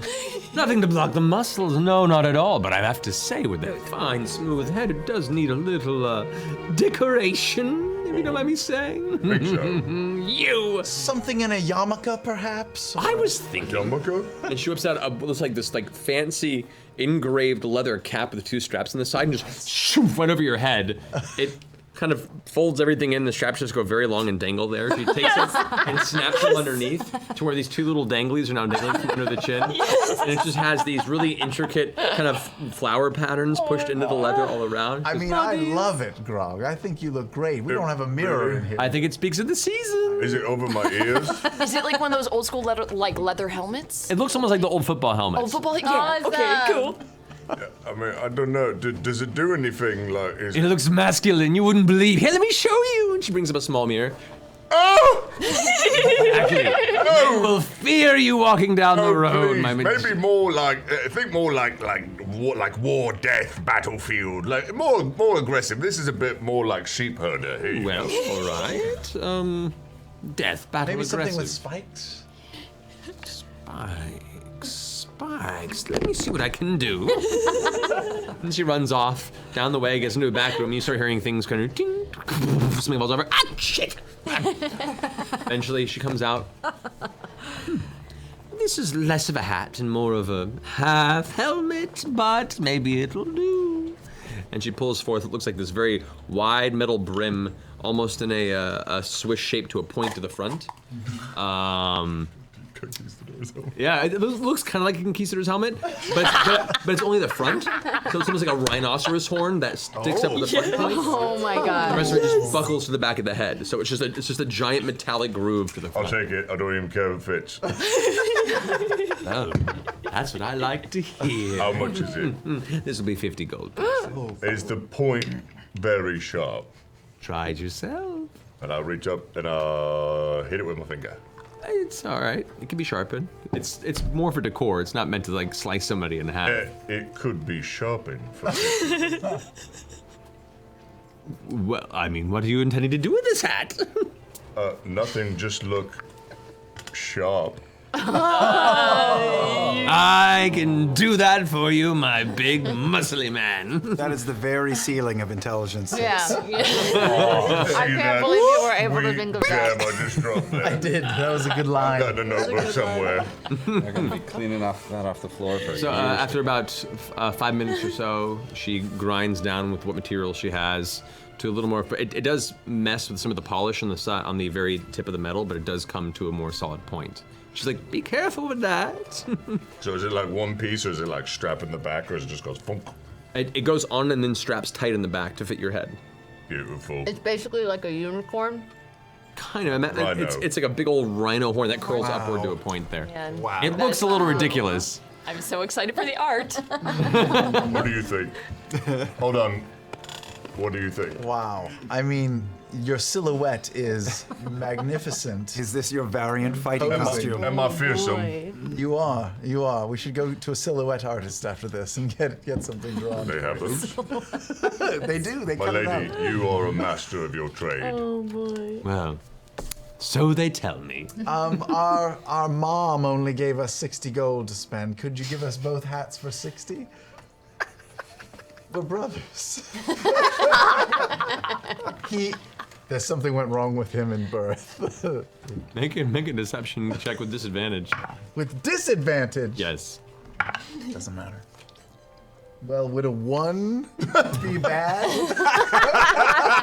He goes,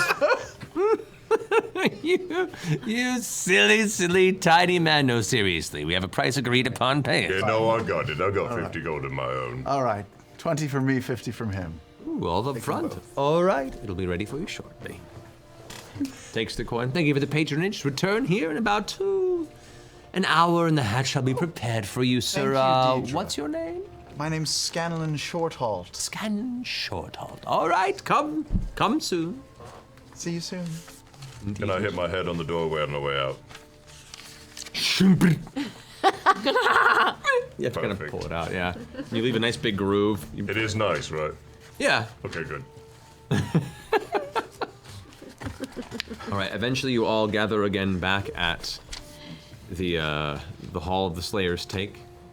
You guys have just settled in and are free to continue any discussion you like as you see Scanlan Grog come in. Say, since you retrieved your hat with your various wonderfully crafted accoutrements. What's up, bitches? Wow. Look at that. Whoa. Look What at happened? that. I know, right? Wait for it. What? Grog, yes, sir. Yeah. It adds like another 12 inches to you. I You look know. so tall. It like changes my whole battle strategy. I'm now literally the point of the spear. You're so scary.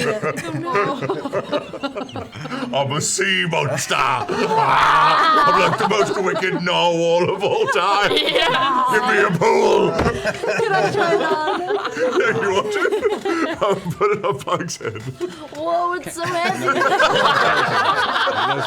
it like as tall as she is? Almost? Yeah, you just see the bottom of her mouth. Oh, look at you. Wait, turn around 180 degrees and then run as fast as you can. Yeah, go. Go, Mike, go! Okay, make a perception check.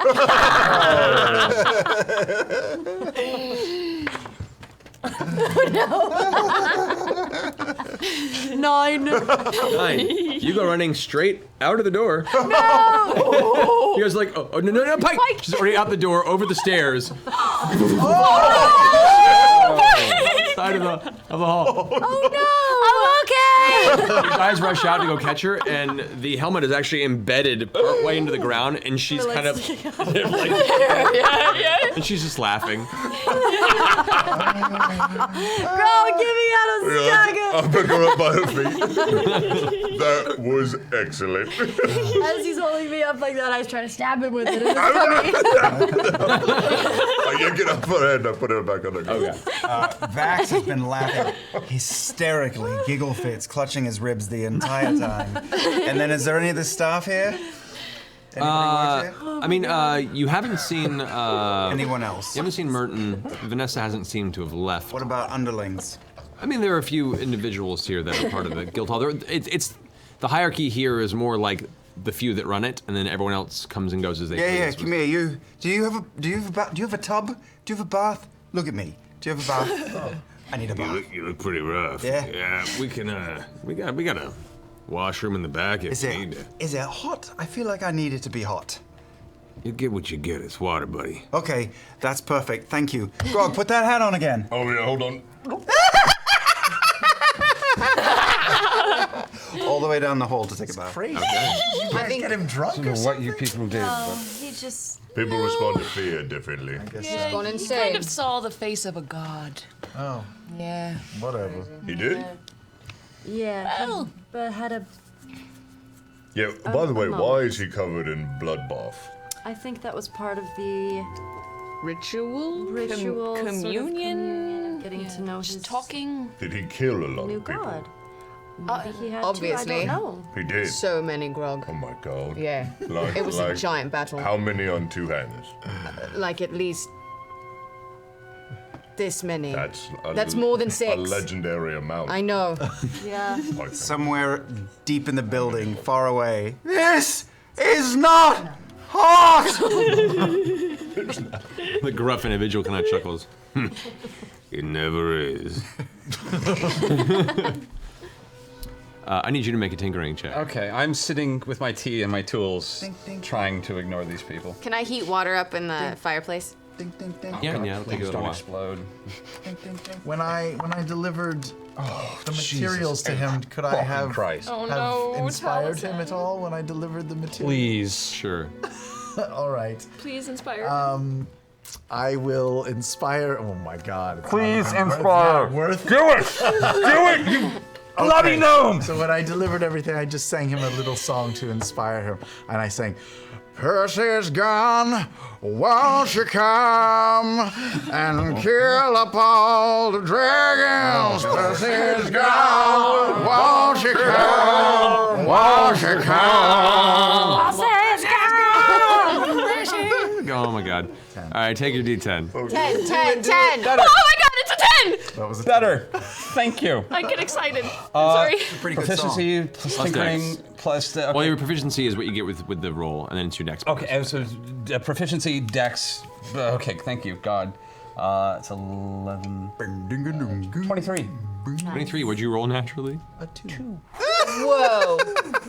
Plus 10. Oh, 10. Made it 12. wow. It's Alrighty. not complicated, but I've got a good design, and it has 2 nifty things. What are the nifty things? Fingers. It doesn't actually have fingers. It's a mitt piece, strap on.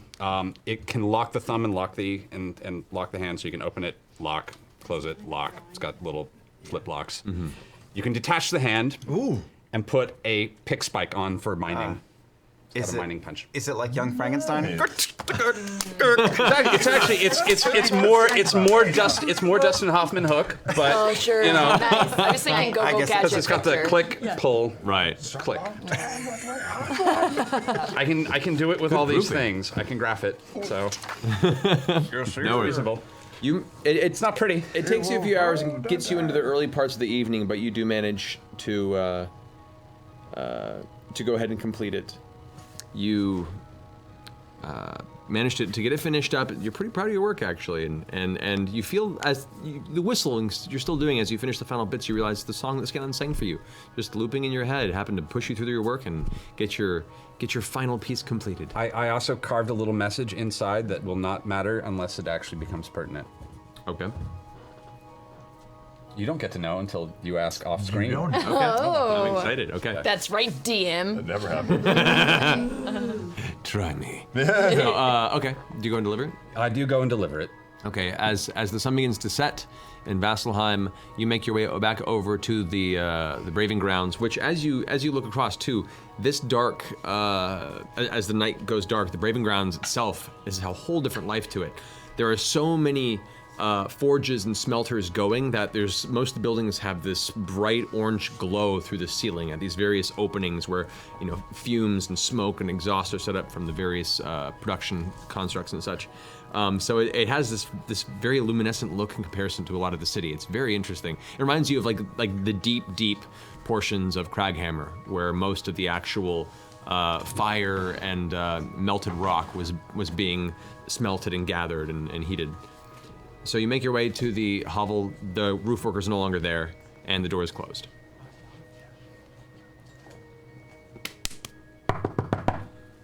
Victor, I've got your hand. I'm sleeping. Do you want your hand? You want me to sleep? I don't see why they're mutually exclusive. You hear a bunch of different locks fiddling. The door opens and you see Victor, clean face for the first time you've really seen him before, and he has a nightcap that just kind of in front of his face with a little like puffball at the end. He's like, I told you I was trying. Oh, hail. Percival. Yes, it's quite good. I love your hat. Thank you. It's comfy to sleep in. It looks it. Did you bring my hand? I did. I grabbed your hand, and I will show you. It is very special. Come in. Opens the door. You see he's wearing his long nightgown that is covered in patches and tears in it. Most of it's been just turned black through soot, but the cap is perfect. It's in perfect I condition. have a special set of pajamas myself, so I understand. They're comfortable. He walks in, still bandaged on the arm. You can see there's like a small kettle of tea set by the small fireplace right there. There's a tiny little table and a tiny little stool that he's just kind of sitting on right there.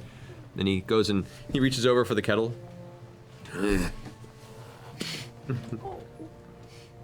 Tries to pick up the cup and just pour into it. I'm going to stop and attach and begin strapping this. Let me show you how this. It attaches like this. Here are the two switches. And for your mine, I grab, hit the button, twist, pull. I just got that. And I get the spike and attach it.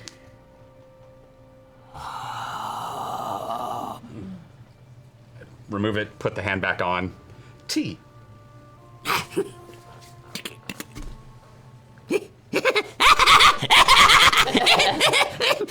Tea? Sure.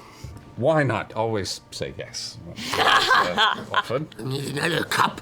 And stands up and goes over, still holding the kettle and splashing everywhere. And he's like putting in cabinets, like knocking pieces of glass out. And he found it. Pulls out another little kind of ceramic cup and pours the tea in, sets it down.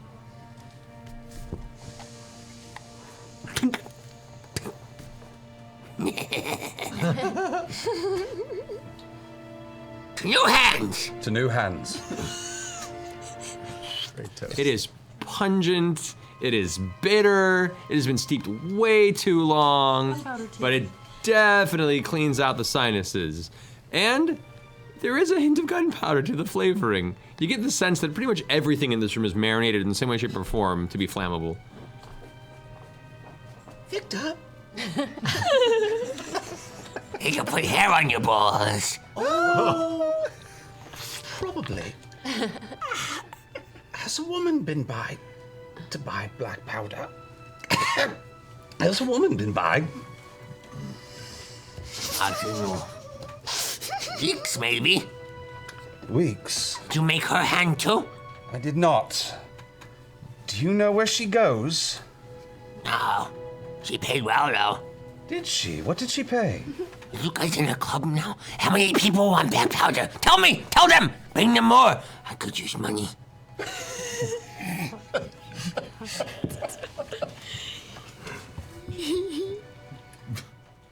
How much black powder did she buy, Victor?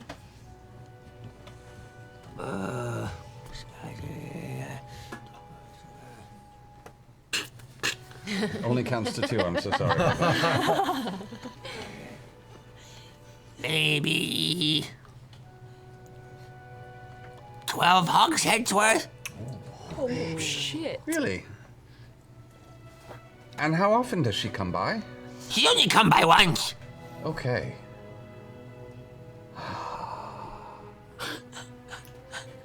Thank you. I'm so pleased. I may stop by one last time before I leave town just to say goodbye. Thank you. Please do. I have more tea. Many different flavors. This is, I call, dark rose. It certainly scolded something. Thank you. That was very lovely, and that was very charming. And I unfortunately have business in this. Try the other one. Can I have them? One more, and then I must go. Thank you. Yes, of course.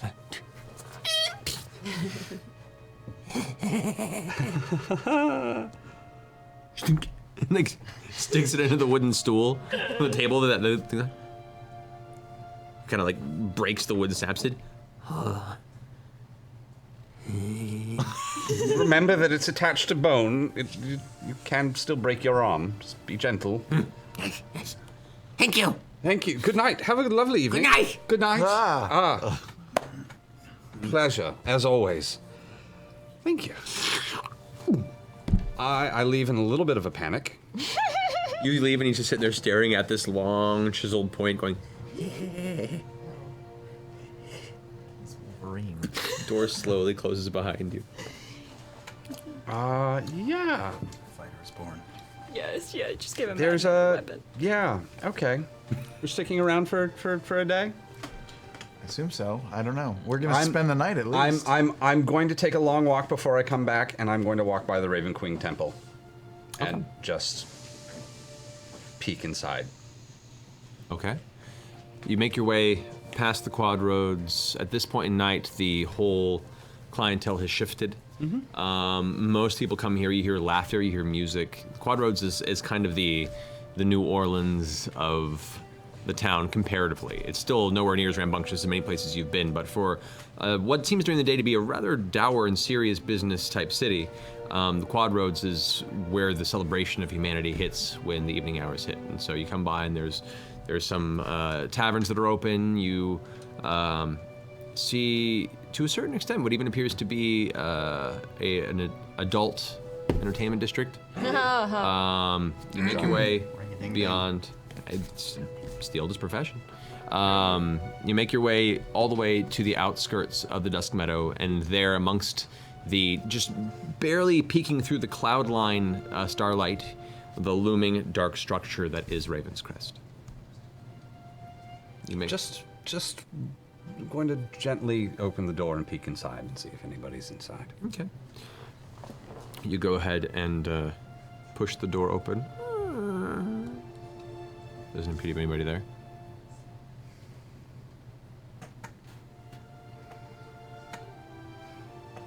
I'll walk in just for a moment and take a look around.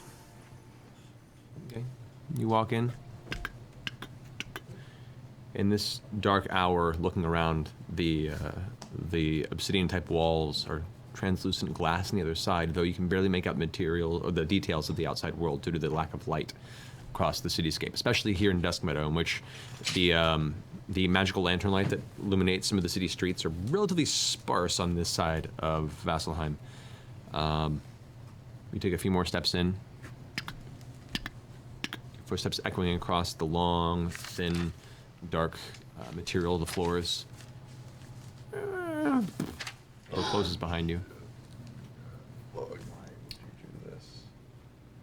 I'm going to gently look around and slowly back up and see if I can see anyone. Hello? Hello? Hello? Hello? Hello? Hello?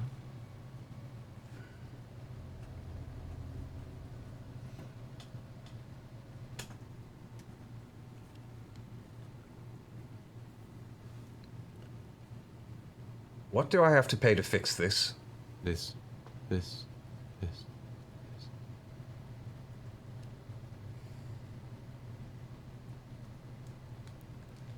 I leave. You hear the sound of some sort of low, distant hit and a rumble, and you see a distant light appear in a chamber just beyond the walkway, just faint enough to illuminate and give the presence of some sort of life or movement about 100 or so feet ahead of you.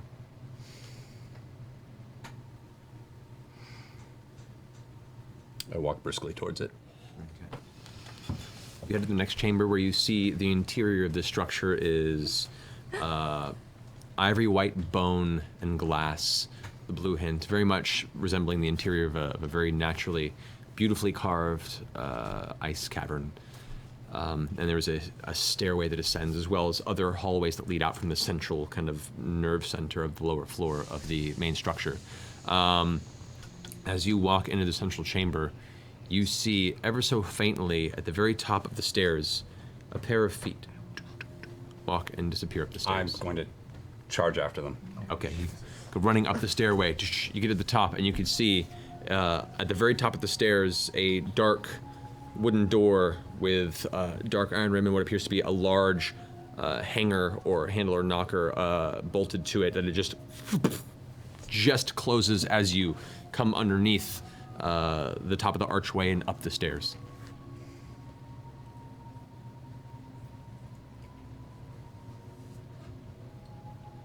I knock. Once? 3 times. With each hit, you can hear the reverberation of the echo of the knock through a much larger chamber beyond.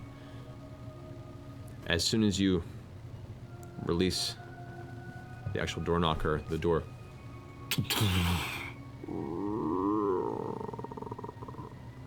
just creaks open ever so slightly into a very, very dark chamber. You can see very, very little in here, other than the basic outline of what looks to be a little bit of floor, some sort of a smooth, glassy surface that refracts just a little bit of light that makes it through what looks to be some sort of broken up glass dome type structure above you. You can't make out much beyond that. It's very dark in here. Hello? Please, something terrible has happened. I don't understand how these games work. I need help to fix something. Something terrible has happened.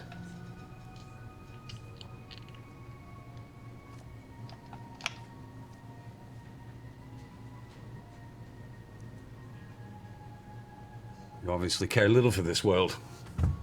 I start to back out.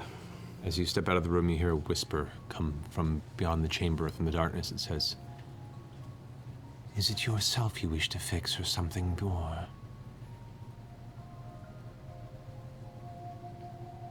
I don't think I can be fixed.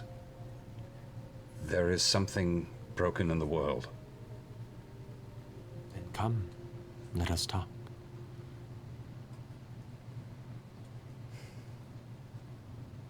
I don't understand how these things work. I'm so sorry.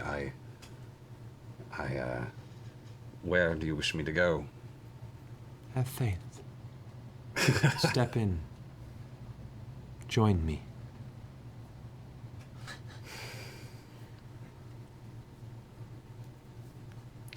I strip.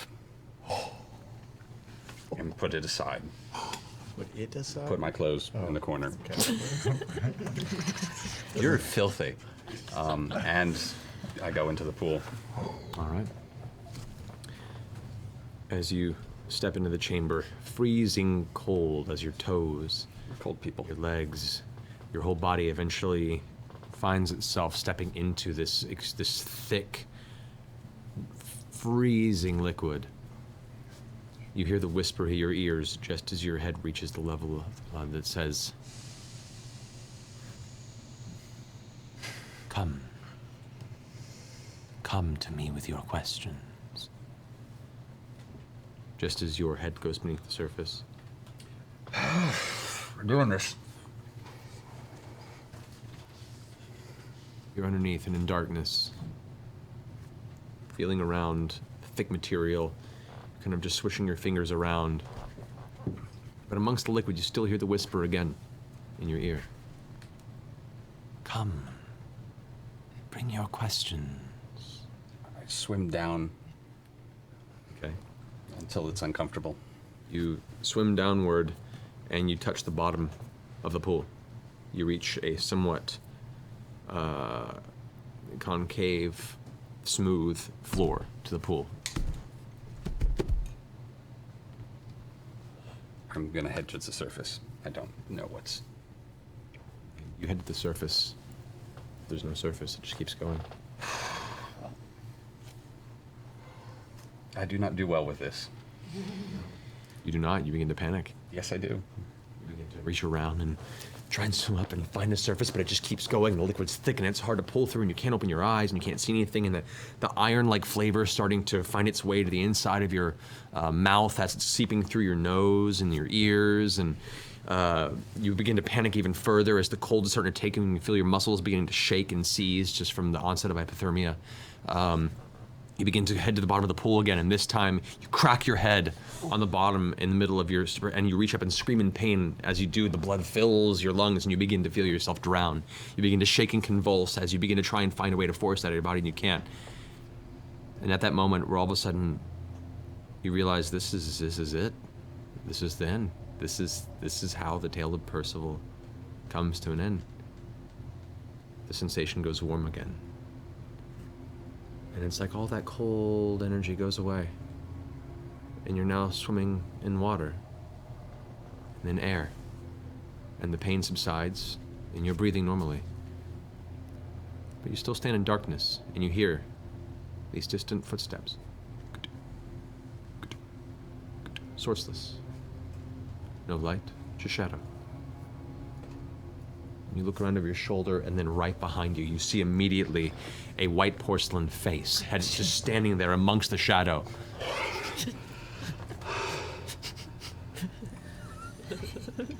Do you know what I've done? I've watched.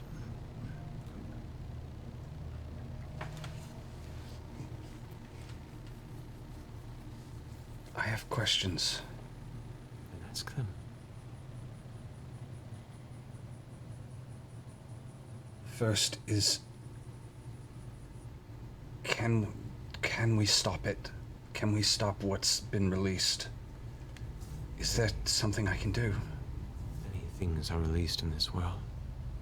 Many terrible, many wonderful, many things. Ask the right questions.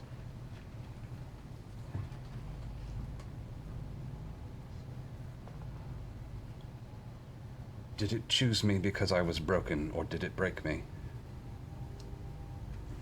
The mask, which has not shown any expression at this point, pulls back a little bit from you and almost seems to grow in size. It's strange. The proportion seems to stay the same, but suddenly your vision shifts and you realize, no, it's further away from you and is just suddenly immense. Like your visual focus just changes and your whole perspective suddenly causes you to lose sense of scale and balance. The voice comes in this time louder. You were always broken, Percival. And you were preyed upon, just as it preys upon others, and will continue to do so until finally destroyed. Can I be fixed? Perhaps. Your deeds will guide your path to salvation or damnation. The choice is yours.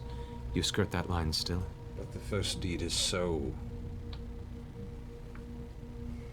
There's so much, and I don't think any of them see it.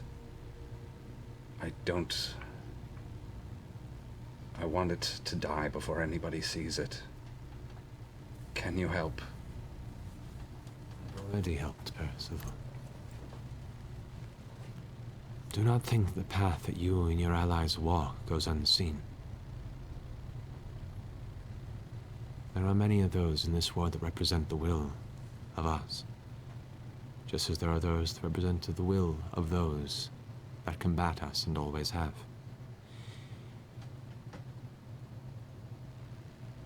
There are a great many deeds ahead of you. It's your choice to take them. Just know, should you not watch yourself, you may not find yourself on our side. I know.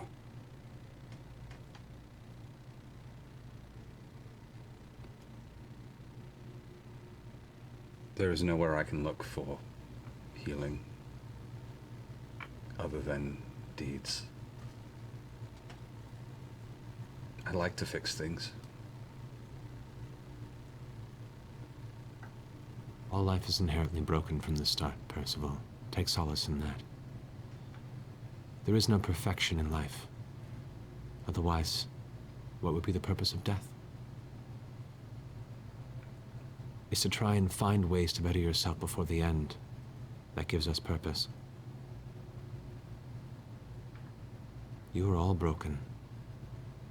But also understand, at this point her voice gets very deep and very resonant. Mortals can achieve great things. I did.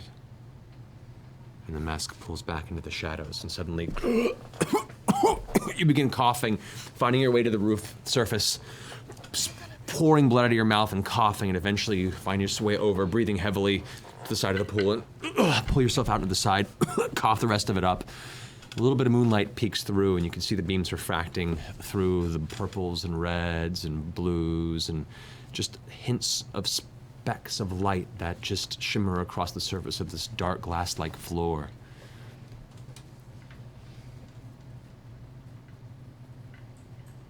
I'm going to take my sword, and I'm going to very carefully scrape my body clean of the blood, as much as I can. And I'm going to take the back of my shirt and clean my hair off as much as I can. I'm going to take a vial of the blood in the pool. One tiny bit. I'm going to put my clothes back on.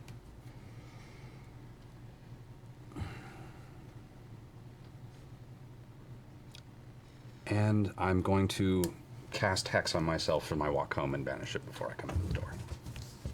Okay. Alrighty. So, as Percival finally wanders in, is there anything else anyone wants to achieve before the I'd evening's like done? to go to the Raven Queen.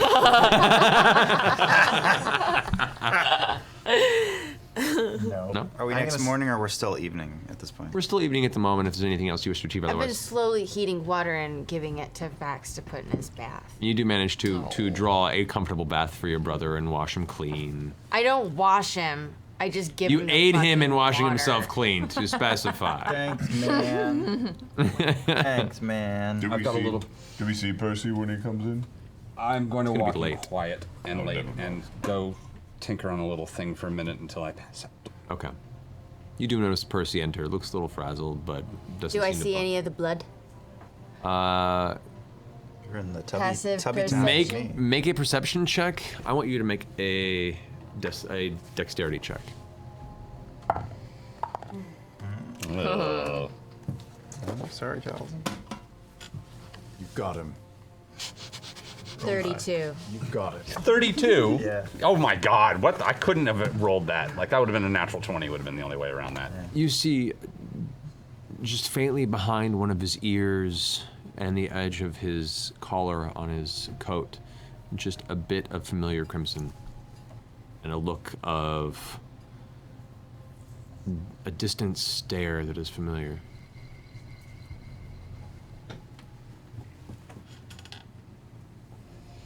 All right. Do you all wish to rest for the evening? No, I would like to take 12 hours to read my book. Okay. So the first 12 hours are completed, but you do not sleep? No. It's a page turner. Alrighty. Lots of centerfolds. Don't be stingy. Share Written by John Cleese. It's a wonderful piece. I also spend a lot of time that night reading, but I'm reading the book about the Raven Queen. Okay. Doing Raven Queen. Pretty much have it memorized at this point with the amount that I've read that for. Yeah, fair enough. All right. You guys all find yourself to rest, except for Scanlan, who takes a point of exhaustion for going through the night without sleep. I don't know what that is, but someone will tell me. You'll find out. Yeah. Basically, any ability checks, any skill checks until you get a full night's rest are a disadvantage, yeah. All right. As you find yourselves to rest, most of you, the morning light comes, greeting you to a new day, and we're going to go ahead and take a break. We'll be back here in a few minutes, guys. Reminder, once again, Loot Crate, our awesome sponsor. Check them out at lootcrate.com/critical role. Enter We critical love you, role. Loot Crate. One word to get $3 off subscription. We'll be back here in a minute, guys. Mwah. Oh, And get your Joe Mad poster. Joe Mad poster. There's Right gonna now, be a giveaway pre-order. at the break. There's going to be Oh, a giveaway. there's a giveaway. The DX boxes, so be active in the chat. But please go check out the Joe Mad poster. so sick. Also check out Battle Chasers Night War. It is a beautiful looking game. I played it today. Thanks again, Also, Joe. give Seriously. your friend a hug. Yeah, and a Yeah. high five. And love each other. Bathe in No, blood. love We'll each see other. you soon. Love each other.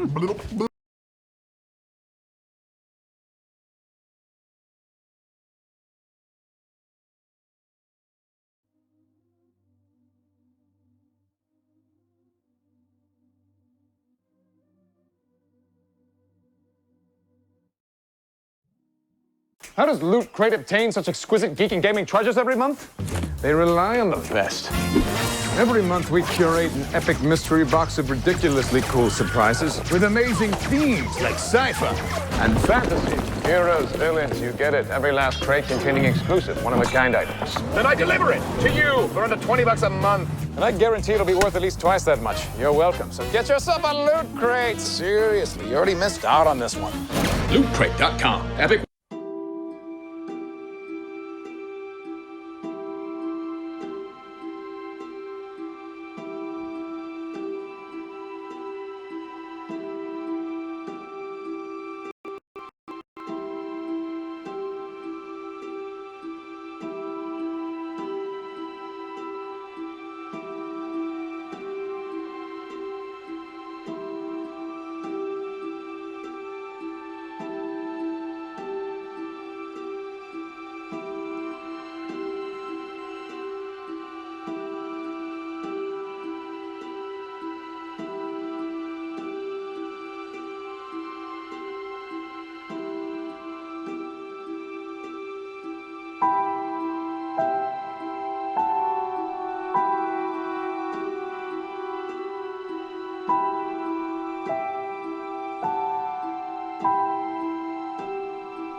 leopard on. Welcome back, guys. So, as we return to the game, the morning comes to you all in Vasselheim as you awaken the Slayers Take Guildhall. Brisk morning, but not too cold. The clouds are actually a little more separate this morning. You get brief moments of blue. It looks like the weather is a little clearer than you're used to seeing in this vicinity. But the day is yours. What do you guys wish to do? Well, what do we need to accomplish here in town? Is there anything we need to finish, or do we want to pick our next destination? Do they sell potions and things here in town? No, No, they don't. no. Very specifically, they don't. Let's get the hell out of here. There's Yeah, let's nothing get for out. us here. What about the Feywild? We yeah. did talk about the Feywild. Let's drop off our. Don't tease me. Wait, don't you have to About the pick up Feywild. something? Oh, I already picked it up. Not you, you. Oh, you have a Yeah. hat. Oh, I thought we waited for the hat. Yeah, he picked up the hat. Oh shit, balls ass. All right. There's the Feywild. There's dropping stuff off at Whitestone. There's Marquette, which something is there in Is Marquette. one of the vestiges there? I don't know. Everyone just keeps talking about it. Really? There's also, wait, weren't we gonna go to? One of the vestiges is in Marquette. Which one? Hang on. Cabal's Ruin. Which is what? Which is a magic devouring Oh, cloak. wait, hold on. Are we alone in this room? You guys are right now kind of having breakfast in the guild hall. There's maybe two other individuals in the room. One of them is kind of drunkenly asleep and snoring. The other appears to be just going about their business. I'm just saying. Okay, I'll speak quietly. Yeah, there's apparently a magic devouring cloak who is being who's being worn by the it's in Ankarel. Being It's a worn cloak by that a devours merchant warrior with a missing eye. There's one in the bottom of the sea somewhere. And there's a really beautiful, strong bow in the Feywild. No, let's go to Feywild. We at least know that. I say we drop everything. We take a picked stop in Whitestone? and head towards the Feywild. So technically, Empty our bags. Well, we don't necessarily even have to head towards the Feywild. Do you guys remember how I kind of did that thing with Grog's evil sword and kind of like banished it away for forever? Are we bringing it back? Yeah. No. To the Dread Emperors. Right. Yes. That's not a good idea, Grog. No, we're not bringing it back. I can do that with the rest of us. You can banish us to the Dread Emperor's Island? No, it's not like a banishment. I can plane shift us wherever we want to go to an alternate. To the plane. Feywild? So we don't even have to find an entrance? Yeah, we just hold hands and think about it really hard. No way. Yeah. It's druid magic. It's great. And you put us in a safe spot somewhere in there somehow? I can take us to where we have been before, to where it is familiar. Have we been there before? I don't know. Very briefly. Yes. Is it somewhere that you have to have been, or can it be somewhere that we have been? It is somewhere I am familiar with. I believe through means.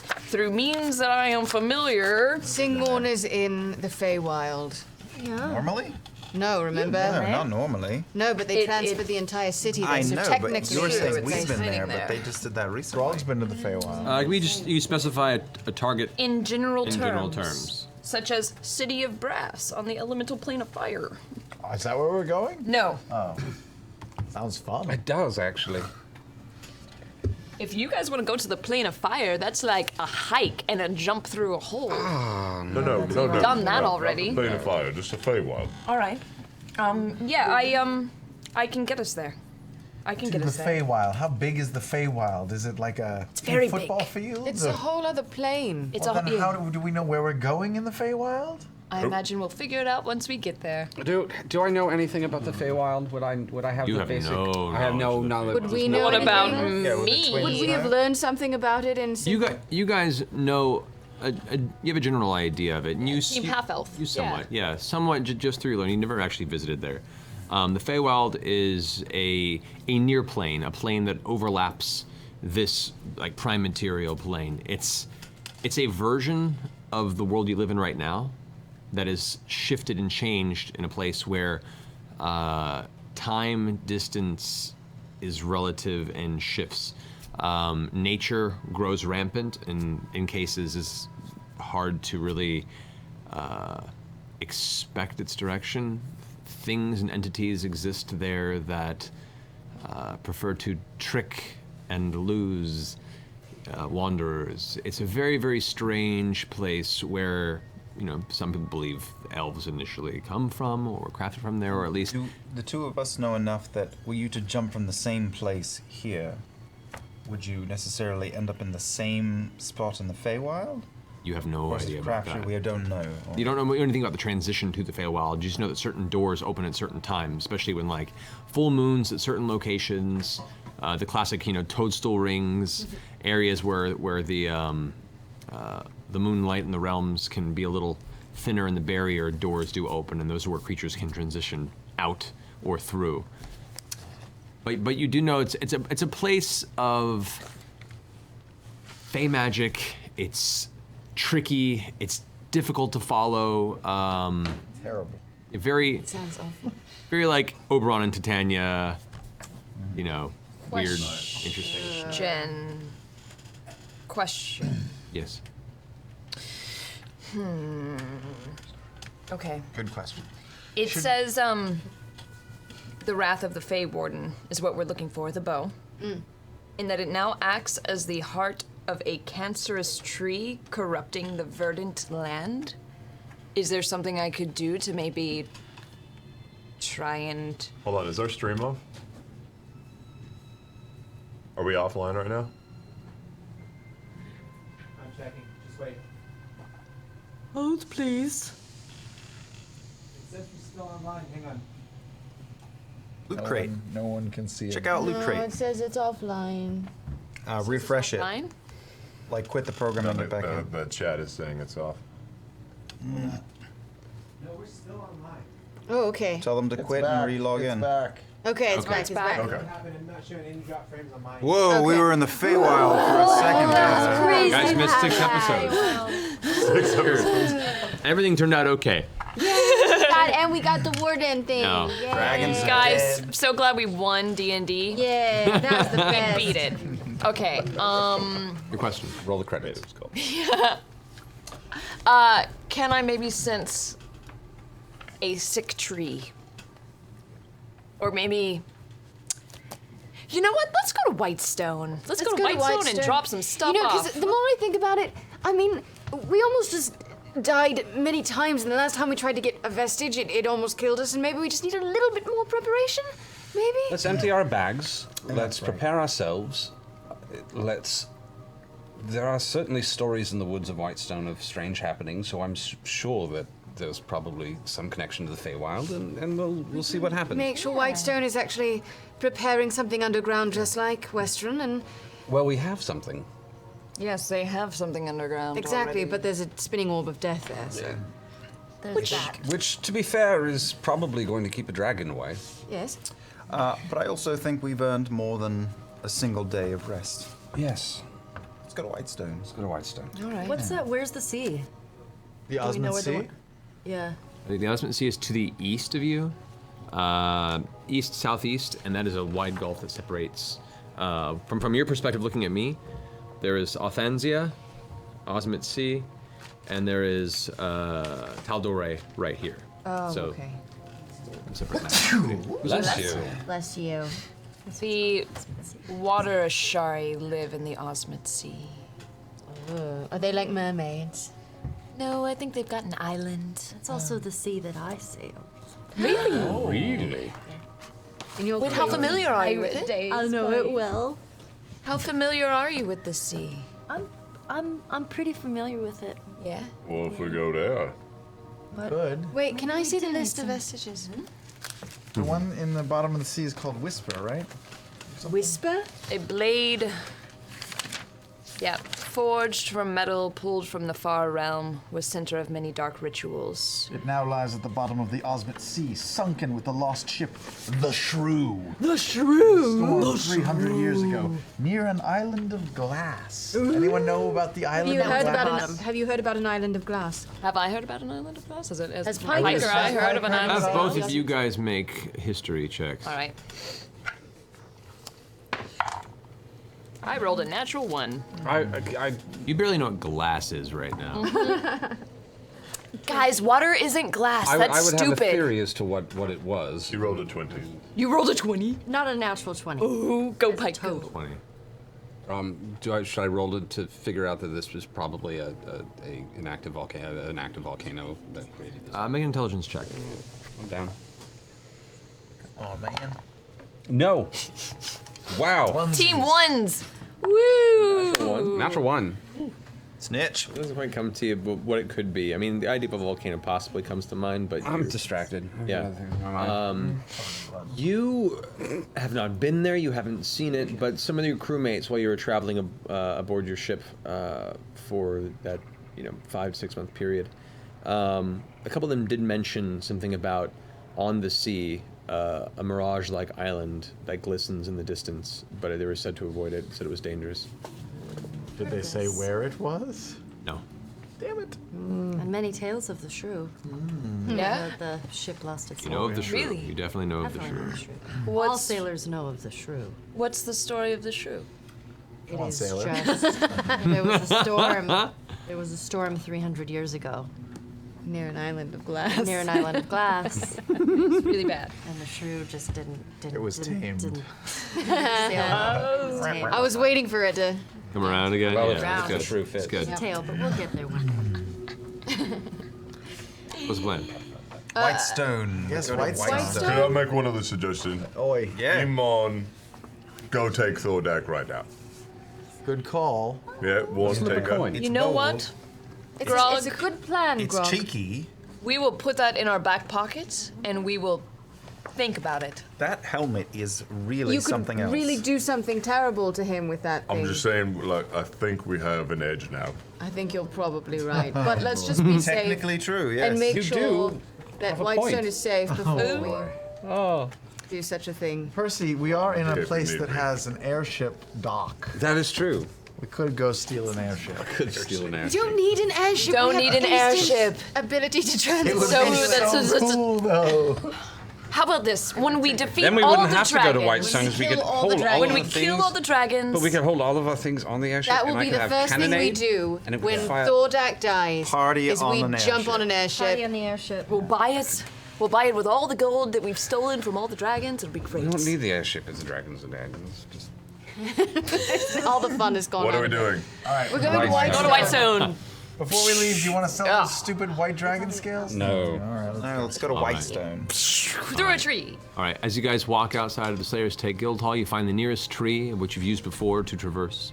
As you all begin to step through the portal, Percy and Scan look over their shoulder at the distant skyport and see the one airship docked there and think one day. So handsome. Someday it will be ours. You'll make a fine sailor. Passenger. Bobby. You jump through and boy. emerge. Cabin boy. Emerge out the other side. As you step out of the portal, you find yourself jumping out of the center of the Sundry. Can I do something? Nope. What do you want to do? Like, while I'm in the tree? Can I do something? Like, Like okay, us all. okay. No. So say they go first. Go. And I kind of start teleporting through the tree, and while I'm kind of like in the sun tree, I just want to be like, hey, boo. I missed you. Have you heard of this whole cancerous tree situation in the Feywild? Talking to a tree? Shh. No, I'm in the middle of the tree. I'm in the tree. You're stuck in the As tree. you finish this thought, you hear this sound emerge. And realize it's the sound of the whole portal you've made closing behind you because it only lasts for 6 seconds and you should probably get the hell out of the tree. I step out of the tree. Good try. As you step out, a voice goes, "Hey, boo, sorry." Behind you. I'll talk to him later. You guys emerge. Due to the time difference, as you land here in Whitestone, looking at where the sun is in the sky, it's early afternoon, close to the morning where you guys just stepped away from. There are people in the streets, and you see a few. A little bit of life has returned to this town square. though still, by comparison, there are folks now that are bringing in actual healthy, looks to be fruits from nearby trees. There's a little bit of trade going on. This is the first real chance you've had to see a little bit of white stone coming to life again. As you emerge from the tree, a few individuals kind of nearby stop and look and smile and kind of wave, recognizing you as you approach. Are there any leaves on the Sundry yet? Actually, no, there are not. There are no leaves in the center. Because it's winter. Whatever. We should check with the border patrol. There's a border patrol? The wolf. Oh, the wolf. I'll whistle as loud as I can. Okay. What's his name? I don't know. I might be able to find it. Oh, hello.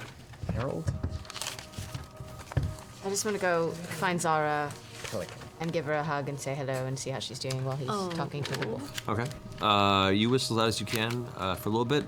Nothing. Must be off doing something important. Right. You head off and asking around, you find Zara's actually up in Castle Whitestone right now, just poring through one of the studies of books, and is currently just reading on her own. As you eventually ask around and find your way there, entering the room, you see her with like a small set of spectacles at the end of her nose. She takes off and, my darling, Vixalia, and comes up and just gives you a big hug and picks you up, sets you down. I'm so glad to see you're all right. Dear, the dragon arrow you gave me. Killed him. Well, I didn't kill him, actually, with it, but I did a lot of damage. You killed a dragon? Umbrasil, dead. One down. I knew you would. Where's Cashew? I don't know. He's testy these days. I'm sure he's around. I know his name is fucking Kashaw. You guys aren't there. Probably down in the city somewhere. He's helping where he can. You know, broody types. I do know broody types. Yes, you do. What you reading? Oh, I'm just learning about the history of Whitestone and very intrigued as to the actual properties of this stone the entire town is built on. There's a lot of really, really interesting things that can be done with the materials in these mountains. I'm sure you have ideas. I do. I sit down next to her and ask, just catching up and see if they've spotted any dragons. Okay. You guys continue conversation, catching up, letting her know how things happen, and vice versa. You don't get any feeling that any dragons have come by. Apparently, there have been a few other arcane practitioners that have been helping set up some sort of a barrier to help essentially dissuade attention towards the city. The idea of keeping this place kind of as far off the map as possible should any prying eyes find their way there. It's in the process of being set up right now. Zara, how long did it take you to make that arrow? A few weeks. If I were to give you some more money, do you think you could do it again? Probably, based on what... If I'm able to use some of the resources here within the castle, maybe. I'll talk to Percy, but I'm sure it's for a good cause. All right, perhaps I can. I'll come find you, dear. Wondrous. All right. What else are you guys trying to achieve here? I am trying to find Sean Gilmore. That's his first name? Sean Gilmore? Yeah. Yeah. Yeah, Sean. Sean? Yeah. What? How did you know that? He told you guys a long time ago. I fucking know. I remember. Tattooed at the small of his back. Oh, right. Yeah, he's got a tramp stamp. Can I accompany Vax on this trip? Sure, come on. I want to see Gilmore. Yeah. Let's just start asking around town for him. You start asking around. You come across a few folks you recognize. You find a few of the guards who had helped you in like the initial reconstruction of the city and such, and asking around. One of the nearby guards kind of takes his helmet off and it's like, first off, I'm so excited that you guys are back. Glad you're all safe. I heard that you were off to do some dangerous things. You got right. Well, great. I'm glad that you've survived. Looking for Mr. Gilmore. He's actually down with the Realm Seer. They're inspecting the ziggurat underneath the city, so you can head down there if you wanted to find them. Thank you. Yeah. I'm not terribly familiar with Whitestone. Can you point us in the right direction? It's under the castle. Under the castle. Yes. Can't miss that. Yeah, we've been there before. Yeah, let's go. Let's go. Put his helmet back on. Thank you again for all that you do. Kind of like clicks his heels together and continues walking through the city. All right. Yeah. I guess we'll head down to the do it. ziggurat. All right. Everyone else going with? Fuck yeah, let's go. Yeah. We're taking a trip? Sure. Oh, are we're all going down to the ziggurat? Yep. Nothing else to do. Sure. All right. You make your way down to the basement area of Whitestone Castle, into the family catacombs, which have been cleaned up, and you can see that at least Cassandra's put a little bit of care into restoring it to what it was before. The tunnel that was carved in has been given a little more support, and as you're making your way down a familiar tunnel, the same tunnel where you had the showdown with Orthax, you hear a few voices from up ahead. Two familiar voices. You hear the echo of some older, gruff, elderly gentleman, and a little more rambunctious, familiar voice. As they turn the corner, you see them in deep in conversation as the Realm Seer himself, hunched forward with his white hair and balding top, turns around. And it's a great mystery to me that they can be... Oh, look! They've returned, Vox MACHINA themselves. And Gilmore, at this point, opens his arms, standing and healthy. Hey, that's My God, I've been waiting for you to return. All of you look so graciously clean. You look so healthy, Gilmore. I have you to thank for that. Still a ways to go, but... But in 2 or 3 weeks, it's not bad. You're looking well. Oh, you can have Kima to thank for that. She's been quite attentive to my needs. How is Whitestone finding you? Curious place is Whitestone. It's, well, the company's interesting. Sure. Realm Seer laughs. He's like, So I've heard. We've spent a little bit of time looking at this strange oddity beneath the city, and I'm not going to lie to you, it's really confusing. I have a few theories on it, as does the Arcanist, but we're still comparing notes, and we don't want to jump to any conclusions, as tests have been inconclusive and rather dangerous so far. However, before anything else goes underway, I believe there is a very important bit of business that we must attend to. Business? What business, Gilmore? And he walks straight up to Grog and just gives you a big hug. Oh. And pats you on the shoulder and is like, you big lug. You, Gilbo. Walks over to you, Puck, and kind of kneels down and kind of gives you a little pinch on the cheek and is like, looking as spry and smiley as ever, I see. Hello, Sean. I give him a kiss on the cheek. Oh.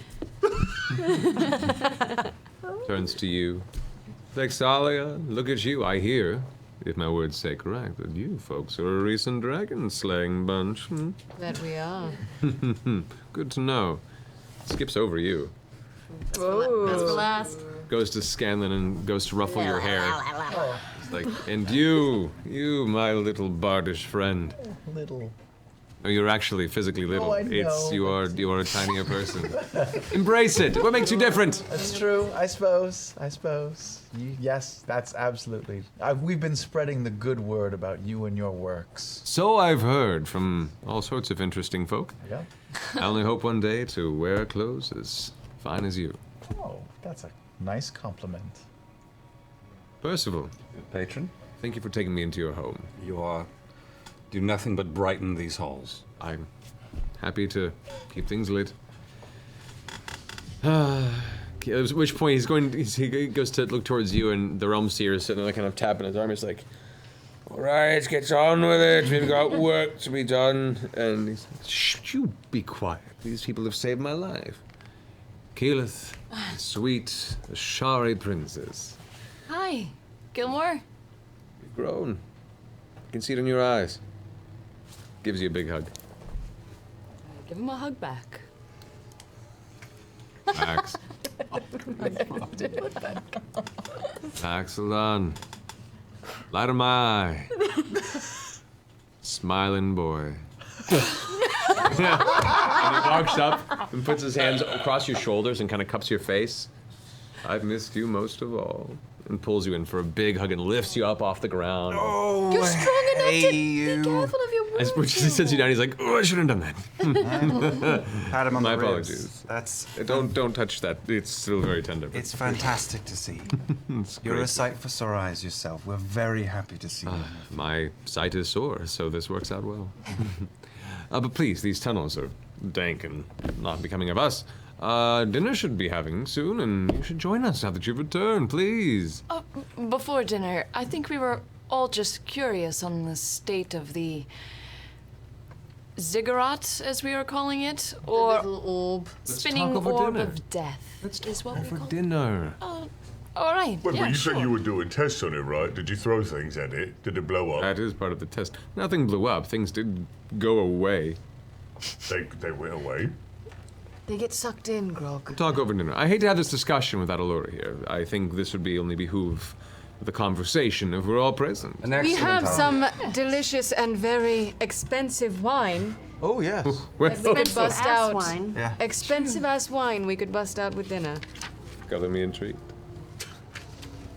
Oh, Well, I haven't gotten to wink in a really long time, you guys. It felt so good. it was a good wink. To your old self. Hard life. Good wink. Finest in the land. Well, come to the surface then. This place is dreary. Yes. You too, Eskil. Aye. Too many smiles in this area. Like it. It's jovial. Don't see that around these places too often. It's good to see all of you. Come now, yes, let's move. You all eventually make your way back to the surface, to Whitestone. I go to Vex and Pike and go, is this a good opportunity for us to break out our formal wear? Definitely, dear. Okay. Yes. I genuinely have no idea what you're talking about. The ladies take like 20 minutes. Let's be honest. That's 40 about minutes. 2 hours. Fucking 20 minutes, my ass. On what plane are you right now? Not Feywild, but maybe soon. It's the same plane as the break true. room. 5 minutes is Magic 15. can Yes, Yeah. yes. I'll be 20 minutes. The next day. On the way out, as we're all walking out, I walk along Gilmore and I give him just like a gentle shoulder to shoulder. Say, it's really good to see you on your feet. It's best smile I've had in ages. You and me both. While we're getting ready, I would like to talk to Pike about a certain proposal that happened. No, none of us are interested. I know, just because I just. What happened? What should I do? What did you tell him? Did you tell him yes? Did you tell him no? I just. Hang on, what exactly did he say, by the way? We'll circle back. We'll circle back. How did he take that? I think he was fine with it. He just understands that I just. Treat proposals like we do our dungeons? We circle back? Isn't that the only way to just treat all things? I don't know. How do you feel about him, Pike? I just don't know. I just feel so confused. Well, I understand that. He kind of wears you down a little, and there's something there for him.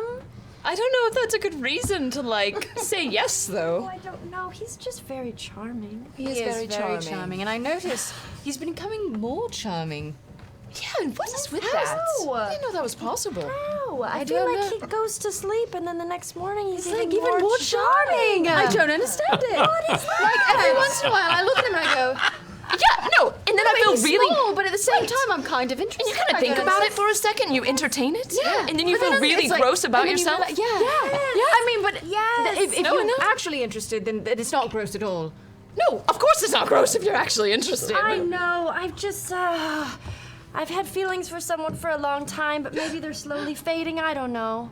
Wait, what? I don't know if I feel comfortable talking about it. What? But You it's don't wanna push it, fine. Pike, but it's just us girls here. I know. And we've been through so many uncomfortable things together. Most of life is so uncomfortable. Be comfortable right now. I don't know. It's still something that I need to think about. I understand. Just. You pray to your Saren Ray. Okay. You do look lovely though when you're You dressed. look so cute. Thanks. I do a twirl. Yeah. I like do a little air cantrip to make the skirt like poof out, you know? Ooh. I tug up my dress. Yeah. And hey, do you guys mind like tying me up a bit? Of course. Nice and tight. Can you breathe? No, but that means it's right. All right. I'm I good. assume there's clean clothes for everybody in their quarters anyway. Yeah, it's all. I'm wearing the same shit. And the big hat. Yeah. To dinner. Yeah. I paid money for this thing. All right. And I'm going to arrange for our stuff to be stowed in the vault. So. Okay. Not a worry. All right. So as the sun sets, you find your way down to the proper dinner table. Gilmore is there. Eskil is there. Cassandra's there. We look fabulous. You guys look fantastic. They do. Yes, we do. No. Fine outfits have been provided for the men if they wish to wear them as well. Some do not. Oh, I am dressed. I'm dressed. I'll dress up for dinner. Alrighty. As you guys sit down, pleasantries are exchanged. Ooh, pardon. You catch up a bit with Cassandra. Oh. Partway through. What? Asleep. E3, y'all. E3. Yeah. Sit down, have a beer, watch a game. 2 p.m. Within the next 15 minutes or so, before food is brought to the table, Allura finally enters in a very, very nice dress, and she's so good to see you all safe. Laura. Hello. I give her a hug. And gives you a big, wonderful hug, and How's Kima? We haven't seen her yet. well, and she looks over this way, and Kima walks in. For the first time you've seen her really out of armor since you first saw her. Her hair is also in similar braids to her side, and she herself is wearing a golden dress, though she's kind of like Yeah, I know the feeling. comes in. Kima. Oh, you look Keyleth- so lovely. Keyleth goes over and gives her a hug. She gives you a hug. You're just like, it's good to see you guys. I'm glad you're all right. This feels weird. This feels weird. This feels weird. It's only for a few hours. Don't worry about it. What are you wearing? That's what I'm saying. Do I have to wear? He's not wearing anything. Do I have to wear it? You don't Laura's have like, to wear a dress, don't Kima. have to wear it, Kima. It's just a suggestion. I'm gonna go change. I'll be right back. Yeah, go change. She darts off for a bit, and Laura kind of like smiles and face palms a You bit. two are at the kiddie table. I'll let her try that helmet on later. Show some class, man. You guys catch up a bit. Allura speaks about her and Drake's escape from Westruun. Kima eventually comes back just wearing kind of ratty clothing, shirt, pants, the general wear she'd have throughout the city, and is still carrying her small maul at her side. It's like her little comfort blanket next to the table. That's better. Scoots up next to Allura. Gilmore snaps his fingers and wine begins to pour from the servants. Cassandra says, well, thank you all for coming. I believe there is much to get underway here. And she kind of gestures towards Gilmore and Allura, and they nod, and Eskil kind of raises his hand a moment. And so, while you've been gone, Allura, you've been doing this research for a bit. Thank you. So, we've been trying to ascertain the nature of this ziggurat beneath the city. The ziggurat itself is built over what appears to be an ancient temple of iron. The glass substance, the diluted white stone that has been reformed into glass, is used as a very strong arcane current. A lot of energy was being placed in this location, as there is an actual, appears to be an arcane, a ley line or a nexus point near and above Whitestone, hence the Sundry's placement. Yes, of course. And why it flourishes so well in this region. But everything within a certain vicinity of this temple, of this dark spot, if you will, is eaten. Doesn't vanish, it's not cancelled, it's taken. Devoured. Everything placed within that small little globule of darkness is taken somewhere as well. Now, at first we thought maybe it was just destroying, but the arcane energy we feel, the flow of it, it's drawing it somewhere. Meaning that this is not I had feared to be a sphere of annihilation, an object of complete destruction. Instead, it feels like it's a siphon. Now, a siphons are very old. Siphons were used in the First War. They were used as a means of transferring extremely powerful raw magic prowess. They were placed strategically throughout the world's crust at these various nexus points as a means of creating extremely powerful relics. The ones that you seek, the ones that many of the vestiges themselves were crafted through the use of some of these siphons, but they have been lost and many thought destroyed for a very long time, or at least inert. I have reason to believe that this may be one, and it may be active. As to where the other side lies, I do not know. Because each siphon has 2 points. So it's fair to assume that at the other end of this is something old, something trapped, something hungry. Perhaps. Would it be in this plane or another? I have no idea. Everything we've attempted to put through it that had any sort of magical connection, whether it be through interplanar scrying, anything that would bring us to the other side of this, is crushed, consumed, and transferred as part of it. None of our rituals or enchantments will let us see through this spinning marble, as you call it. You haven't put any blood through it, though. Let's not. No, I'm hoping that hasn't happened. So nothing survives the transfer. It is destroyed into its purest components, it sounds. Or seemingly, yes. Don't know. I mean, is it that we have no idea what's happening to things put through? Or? We're still delving into it, and it may be a little while before we figure this out, but this is the best that I can ascertain with my knowledge at my disposal. And the Realm Seer and Gilmore can back up this research. We've all worked together these past week, and we're all kind of coming to the same conclusion. She gestures to Gilmore. Gilmore's like, I've only been in this case personally for a few days of rising health standards and within my body, and I've thrown everything I can at it, honestly, and it's all just come to nothing. Gone. This is disappointing. You're telling me. What about a person? Well, I'm not sending a person through there. to be fair, Grog, I might have tried that a little. What? Yes, that's right. I sort of stuck my hand in the spinning ball of death, and let's just say I'm glad I'm still here standing with you all. Was it sucking you in? It did a considerable amount of damage to my hand, and definitely felt like it was sucking me in, and I had to resist pretty hard.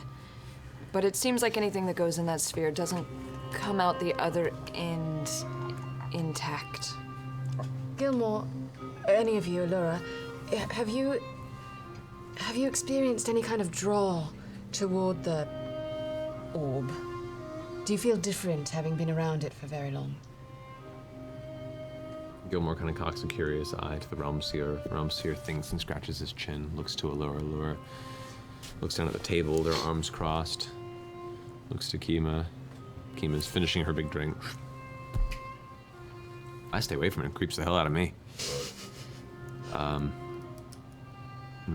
Not to my knowledge. Do you think we should be worried? Well, I don't know. I mean, it is a very strong relic that we don't know how it works. The difficulty in our research is most of our means of inspection are, well, Up close and personal. arcane nature. I was hoping that perhaps we could talk about some engineering possibilities of finding ways that science can measure what it is where magic cannot. Something safe. In this sense, as it stands. We're open to all possible suggestions. We're kind of at the end of our rope for the time being. We may send a few of us across the way to, a few different places for more information. We do a bit of traveling ourselves, it seems. I'll sketch something with my copious free time. Please do. No dragons have buzzed by here in our absence? They kind of look at themselves. None yet, but we've been very careful. We're in the process of installing some semblance of, for lack of a better term, sort of a screen. Ways to reflect and perhaps cloud anyone who attempts to peer too far into the northern regions of Whitestone. The last thing we need is any of these dragons finding their way up north, where you've kept all of us and the refugees safe, so we're trying not to piss any of them off, while also trying to make sure that maybe they're not really looking behind this curtain of cloud. And any fortifications would be helpful. Don't dragons sort of see past those things? We're doing our best to try and meet those standards. I have another request in that direction that might help. If there was a way to spread the word in the city and amongst those who travel to not speak of us, we should probably not be hailed in this city at all. Our name should be stricken from any record of it. Laura leans forward on the table. No, you're right. There is merit to that, though it will be difficult. Many here look up to you. They see you as the salvation of the city, but I believe we can go about and speak with them and help instill the idea that it's for the better good that you are not mentioned. Best to be nameless at this point. It's for their own safety. It's for We everybody. who must not be named. The unmentionables. The terrible person. Yeah. Refer to us as the unmentionables. I like it. Laura says, I did find some research on some of these vestiges you were seeking. Oh. Yes. There was what I could bring forth from the Cobalt Reserve in Western. There is an artifact that lies in the Feywild, swallowed by a terrible tree. Yes, the Warden. What's the name of it? Vestiges. Vestiges. The Wrath of the Fey Warden. So you found some information yourself?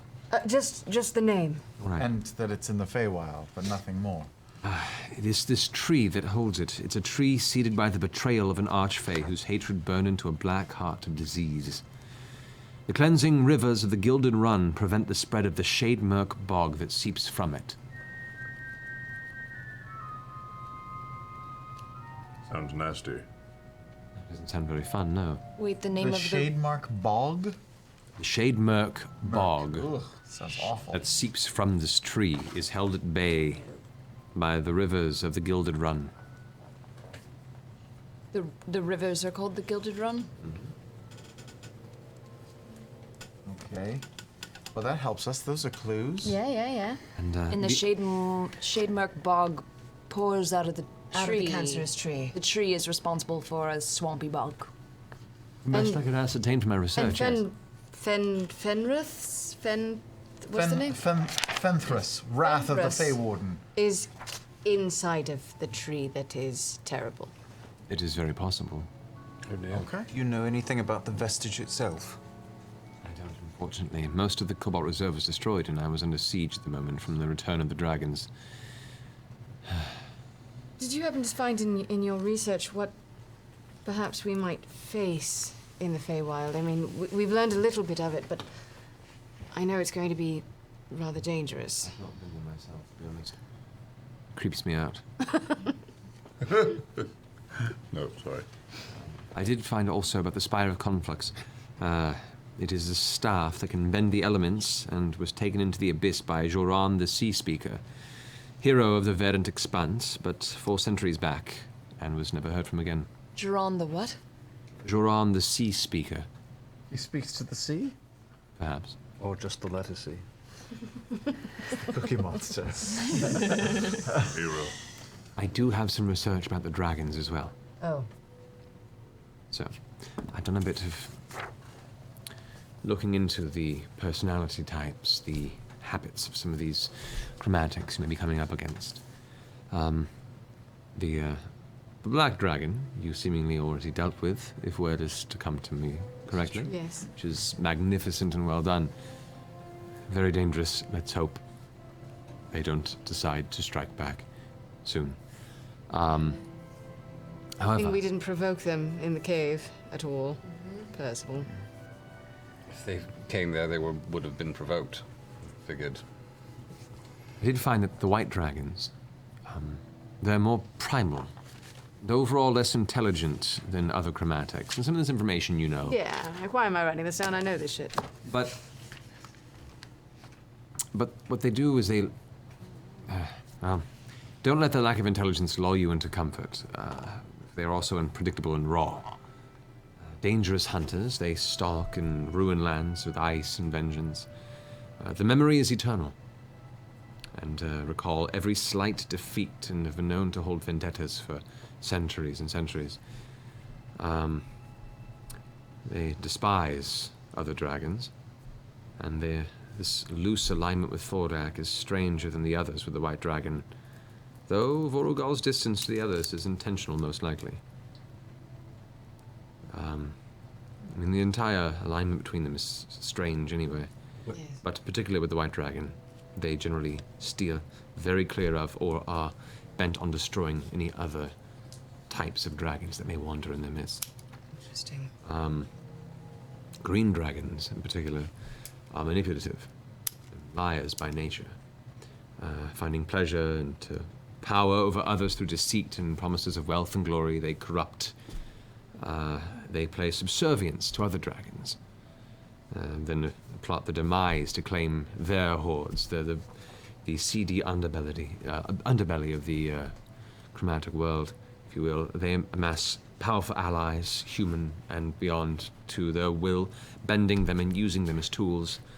Their life and their very presence is poison to those around them, and is the very basis of their danger. They corrupt the air around them to be venomous.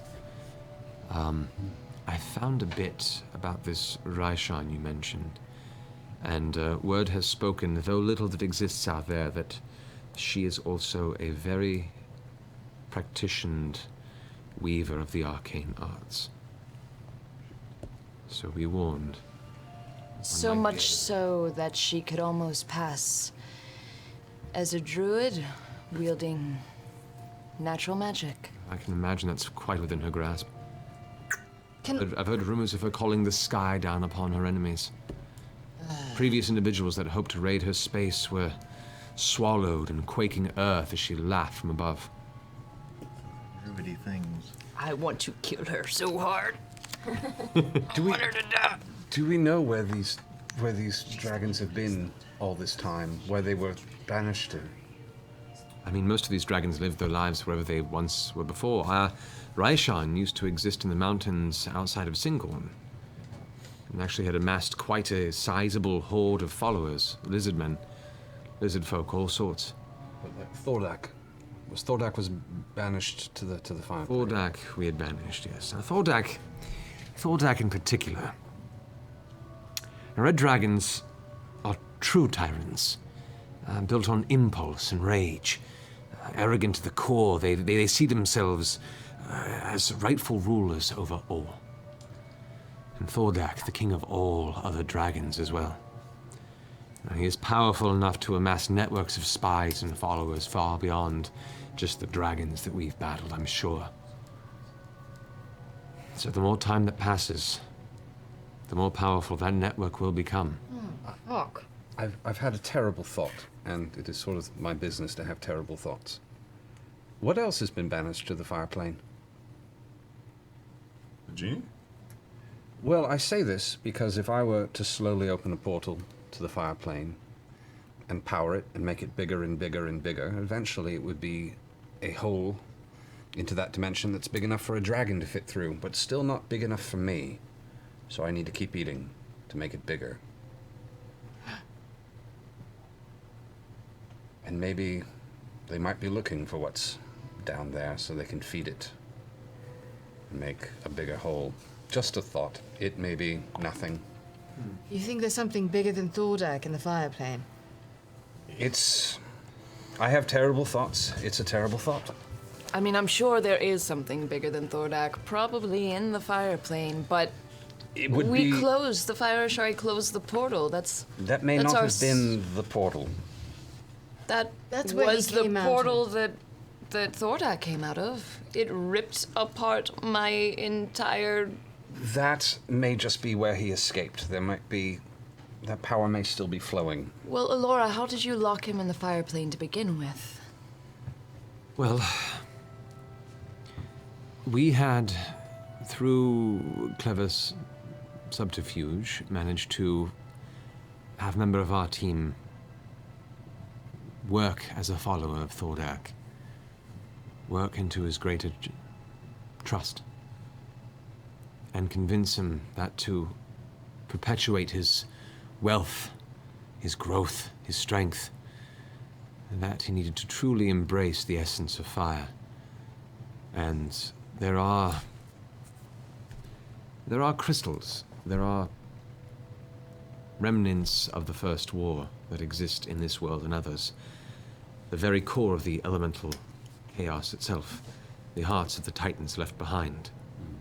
These heartstones are the very basis, or at least shadows of the basis of what made the elements when creation came to be. We had found one of these on the fire plane, but the nature of these is they cannot be removed. If they are brought beyond the plane themselves, they generally shatter. And the few that can be brought across temporarily, the magics that contain them do weaken, and those that attempted to harness their power leave it to ruin, destroying all around them before it whirls itself into a frenzy of uncontrollable arcane mass and then destroys everything nearby. These were many of the fools who ushered in the beginning of the Second War. So, essentially we convinced Thordak to find one of these in the plane and convinced him that he had the power to contain it. Once there, all of our forces gathered in. We attacked him, pressed him down, and the gem that we had convinced him, the heartstone that we had convinced him to take into himself, well, we found a way to seal it, to banish it permanently to that plane so he could not escape. All right. So, that's all good. But he did escape. Could he still potentially have it inside of him? Exactly. That was my question. Well, she asked it, so technically it's hers. She turns in, and you can see Gilmore is now sitting at the table like this.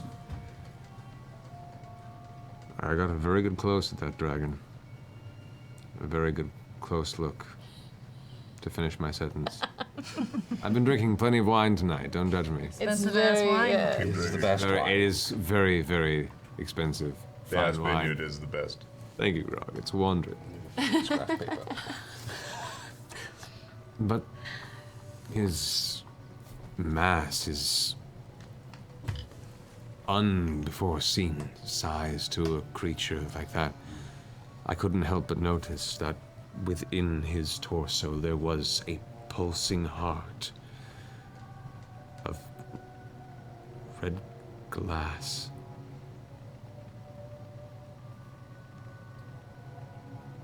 All right. He looks Look how over to clever Allura. food makes all of us. Allura kind of nods.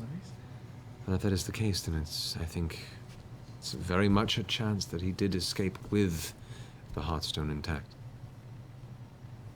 I have a question. We got one of the vestiges in these Titanstone knuckles, made from the Hearthstone. If I left a plane with these, are they gonna blow everybody up? An intact Heartstone is the true source of power. Those have been carved from one, an inert one, or at least they carry but a smidgen of the power. I think you're safe, Grog. Oh, thank God. Phew. Which one? Cord. Oh, cord. I got it. Allura leans in again. I have been keeping an eye on Iman from this distance as well. It seems that Thordak's very essence twists the land with elemental magic. My distant views of the city have shown the center of the town cracked with volcanic fire as he digs and burrows beneath the city itself. Oh, fuck. Why is he digging and burrowing? He's reshaping the land. Or is he looking for something? This is a dick. Yeah. He's not looking for something? You might be looking for something. You So might be these making... Heartstones embrace the essence of where they reside? their essence created where they reside.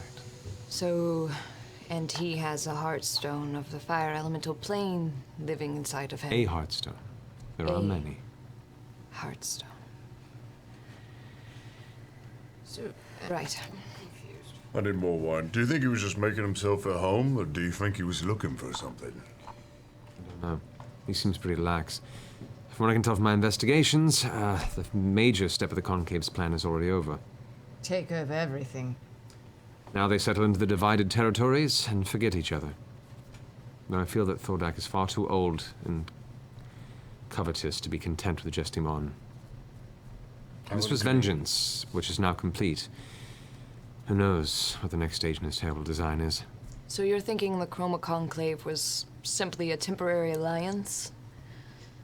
There are very few permanent alliances between chromatic dragons. Well, that's good. Maybe they won't seek vengeance. Can only be so hopeful that they'll tear each other apart. Maybe the white one will want to help kill Thordak with us. Turning them against each other is not a bad idea. Our best hope at this point is to just amass power. We are not strong enough, No. but we will get stronger.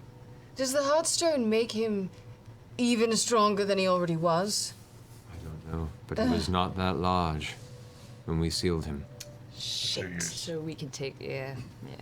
If we can pry it over his body, we can shrink him down. Perfect plan. Then we could go inside a dragon again. We can go in another dragon. Any if we dragons One on the after outskirts another. of the town? Have there been any flyovers or close calls within say, 50 to 100 miles or so? Any reports? Miles, there were reports of the White Dragon a week ago, south of us. Far south of us. Far south? Doing what? Just flying? It's flying east. Unless they know what's underneath the castle, there's nothing of value here. And do we know where Vorgal has taken up a roost? No one knows. No. Trying to scry, but they're apparently protected against that now. What about means of protection for Whitestone? Do you have a defense plan, a warning system? We're just getting now to that point.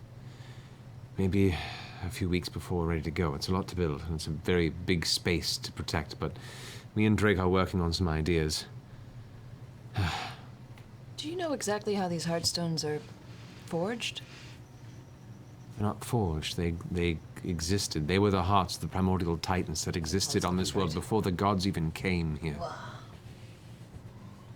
They were the true denizens of this world before any of us. This is an awesome dinner, by the way. Super good. So good. I love game meat. I'm sorry. It's been a very tense time. This wine is really good. Right. It's very good. Perhaps the rest is in order for all of us. It's been a lot. I'm so sorry. It's good to see all of you. You as well. Laura brightens up a little bit. So You can, much. you can see that she feels guilty that she just did this kind of information dump and is like, it's good to see all of you. It's good to see you. Well, let us rest for the evening. Drinks last for wine. Stands up. We'll talk in the morrow. She gets up. Kima? I'm coming. Let me finish. No, seriously, it's good to see you all. I'm glad you're all right. Should have been with us. I should have been with you. I didn't know you left. Sorry, Kima. It takes. Western okay? Better. It's not great, though. It's getting better. It lives. It lives. That's true. It stands. Does my house still stand? What's a house really but a bunch of bricks? Oh, it's Home is where you fine. make it, Kima. Object impermanence. Next time you're going there, you tell me. No, yes, we will. We will be returning. On one condition. Don't wear any more dresses. You saying I wasn't pretty, Grog? I like you in your armor better. That's why I missed you. She reached out like smack. All right, kiddies, sleep it is. And Kima gets up and joins Allura, and they both leave. Gilmore stands up. Realmseer stands up. All right, everyone. Rest well. See you in the morning. And glad you're all safe. Good night, Sean. Night, everyone. Good night, Sleep well. Gilmore. They all leave. So we rest here for a night or two and then to the Fae? Yeah, Feywild. Or to the... We even have like a geographic, demographic location to like. True. Yeah. Yeah, we do. I feel the Kind of the Feywild calls to Feywild. us. What do you say we go get you a new bow? We could go get me a new bow. There's also the ocean. Yeah. Nah. Let's go get you a bow. I'm gonna pour another glass of wine. Ocean next. Pike could go off to get the ocean one herself. No. That's a That's shitty idea. crazy. I'm with you. I think you've had too much Oh, to the two of drink. you together. Yeah, I like the ocean. I don't really like the ocean. All right, you guys all going to rest? I have one thing I'd like to do. Okay, what do you want to do? I want to go back to our little cave that we dug out under where the Sundry is. Is that still there? Yeah, it's still there. I want to go there, and I want to kind of like sit down and meditate for a second. And I want to cast Speak with Plants. And have a little chat with Sundry. Okay. You cast the Could. spell, you reach out and touch the roots of the tree, the roots of which have more color than they did before. The dull gray has come more of a full brown.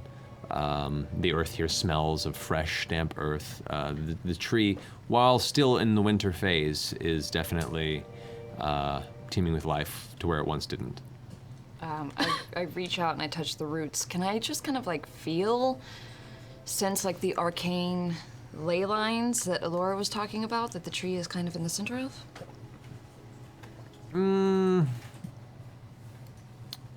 Not really. In speaking to the tree, you can ask questions, but you're not quite. You find yourself unable to tune into that or tap into that source of magic at this place, at least. Okay. So I just reach out and touch a tree and I say, "Hey, old friend. How you feeling? Doing better?" Hey, bud. Much better. You're pretty cool, Sundry. Sundry, okay.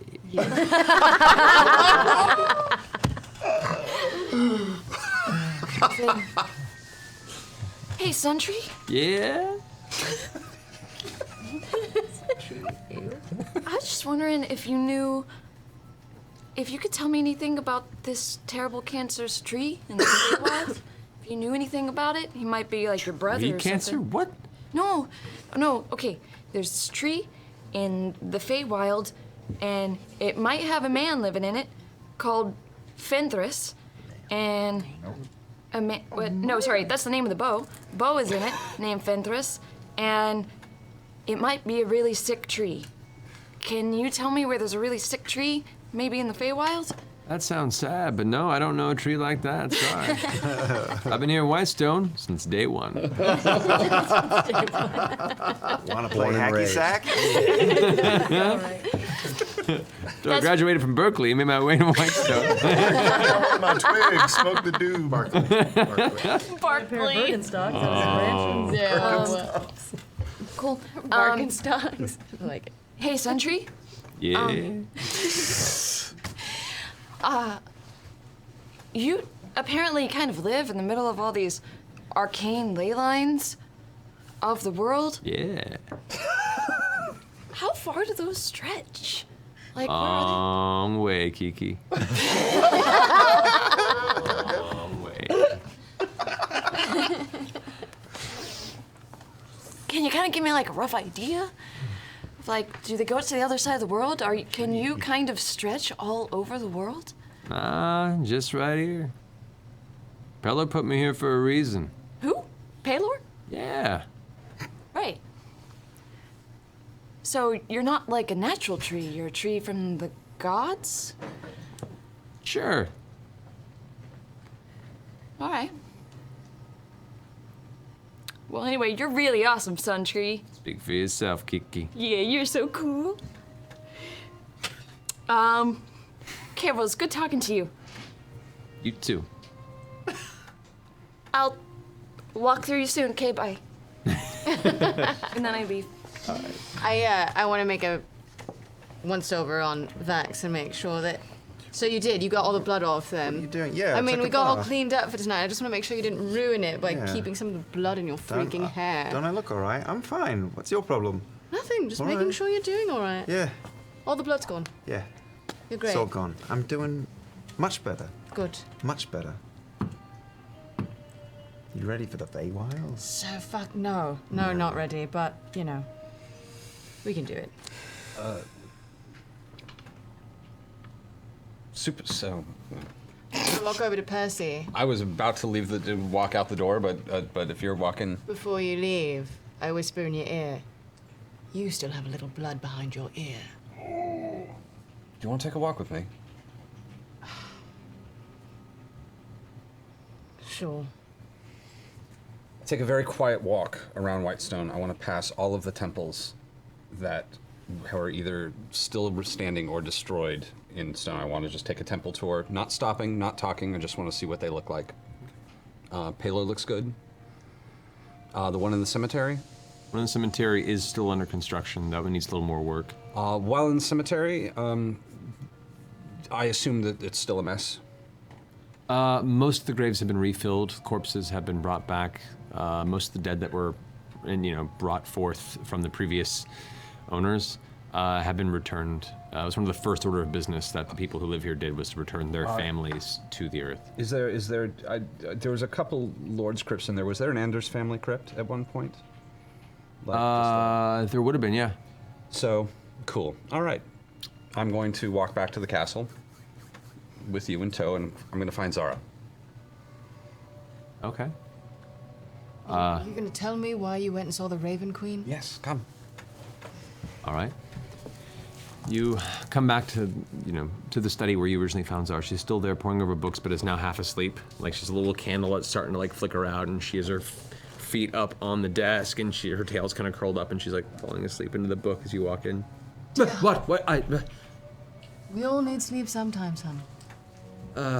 Sleep's for the boring. I have a task for you if you have the time and energy for something a bit quiet, but necessary. What do you ask, Percy? I'm going to have the deeds to the Anderson family crypt transferred to your name. I want you to clean it out, throw the bodies wherever he has disgraced himself, clean them. And if you can, and if you can find people who can do it, I want to very quietly in that crypt create a small shrine for the Raven Queen.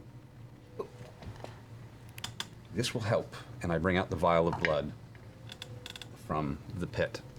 Perhaps they will know what to do with that. But I would like her to have a quiet mark in this city. Is this for you or for my brother? It's for your brother, so that he can help us. We're apparently all in this together. I give Percy a kiss on the cheek. Oh, thank you. Blood. We need all the help we can get. Very well. I'm sure it can be done. I've never owned a crypt before. I'm excited. It's exciting. Takes the vial, sets it on the table. I think it suits you. Tell anyone you like where I went. It's not a secret. I just wasn't ready to. I don't think your brother. I would hate for him to think I'm competing. I just had some questions. I won't tell anyone, Percy. Thank you. Your business is yours. And mine, because I noticed. Thank you for noticing, and I'm trying hard not to make it my business. It's hard to remember sometimes.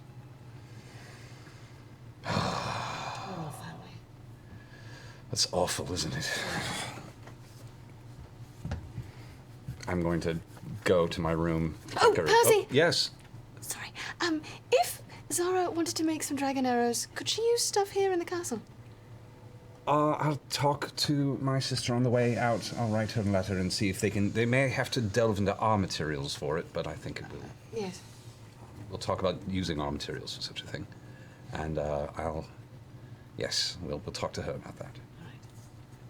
I'm gonna do my little thing, and if it works, great. And if not, we'll speak not of it. Okay. Go ahead and make your tinkering check. Thank you. Better.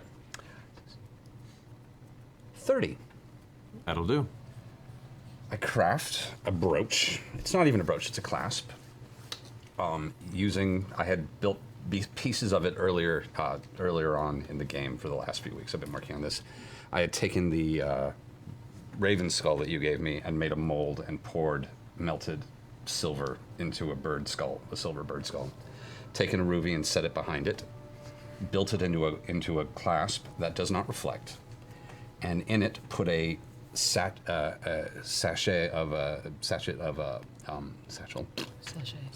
Thank you, my brain. Coffee of myrrh and frankincense.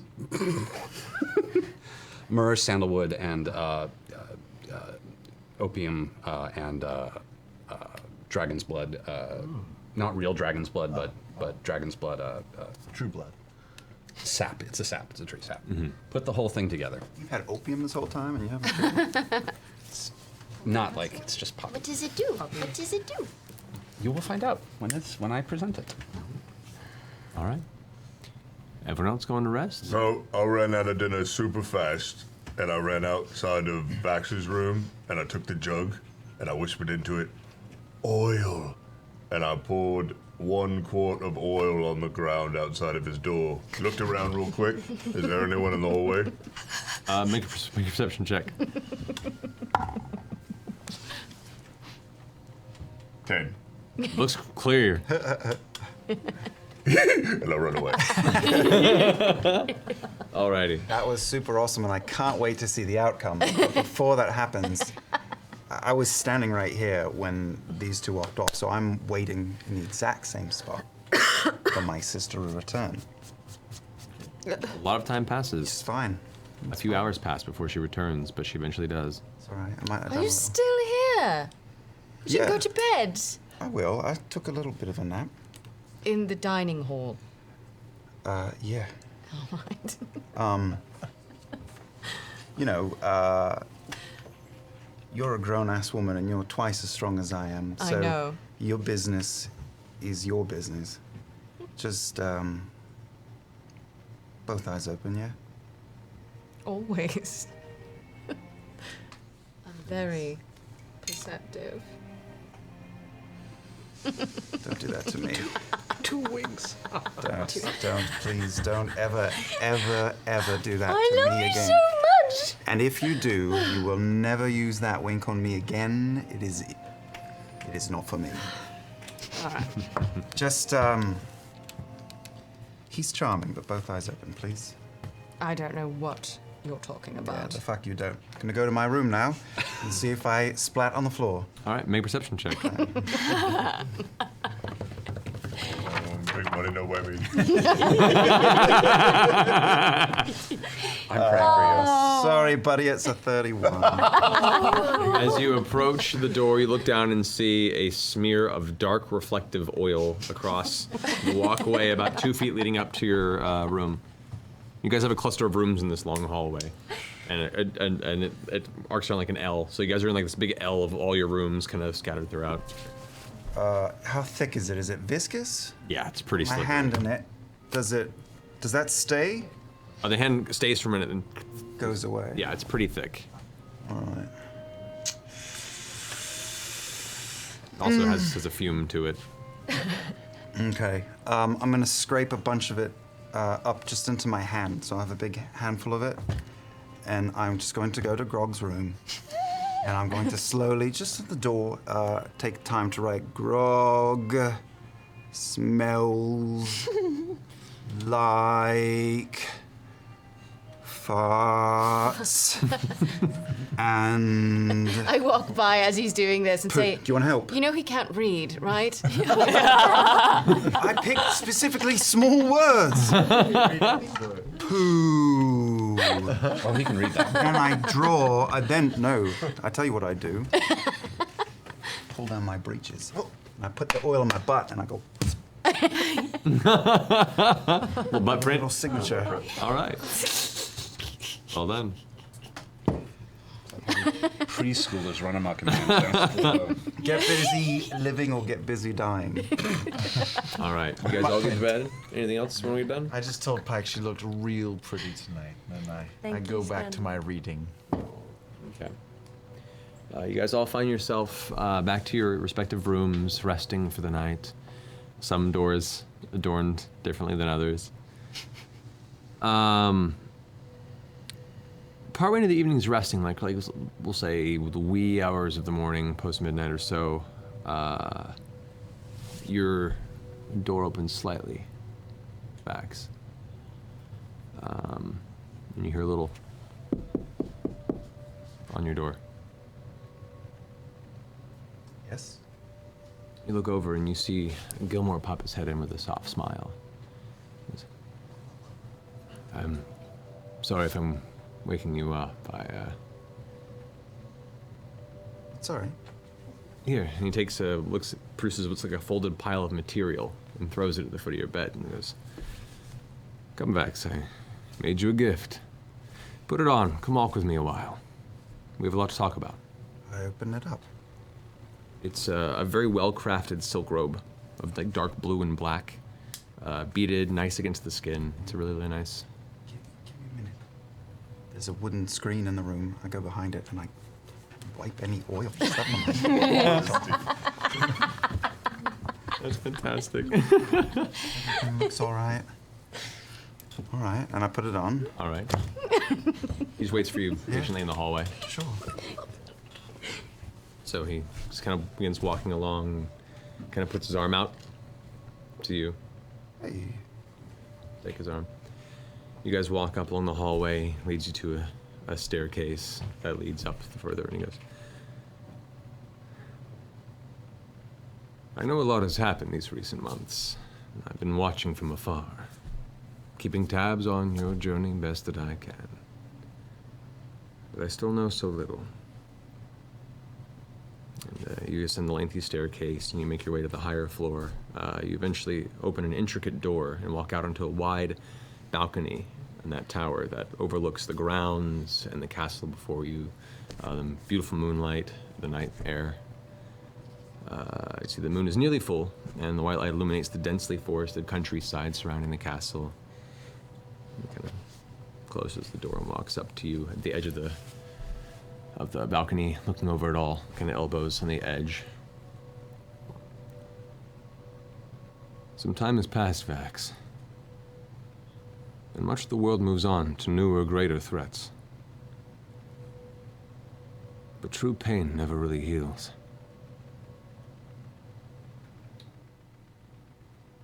He turns to you,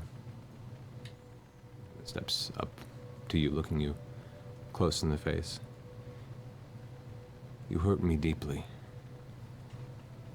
It continued to hurt.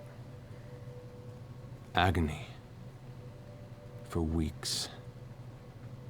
Months. Pain I had never experienced.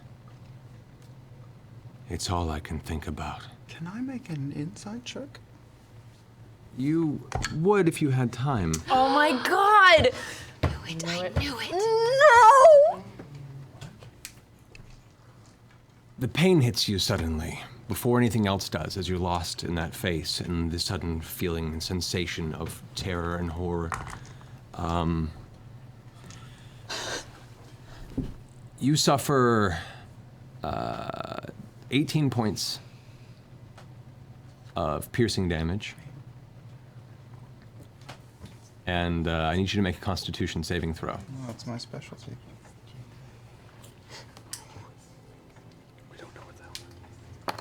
Constitution save?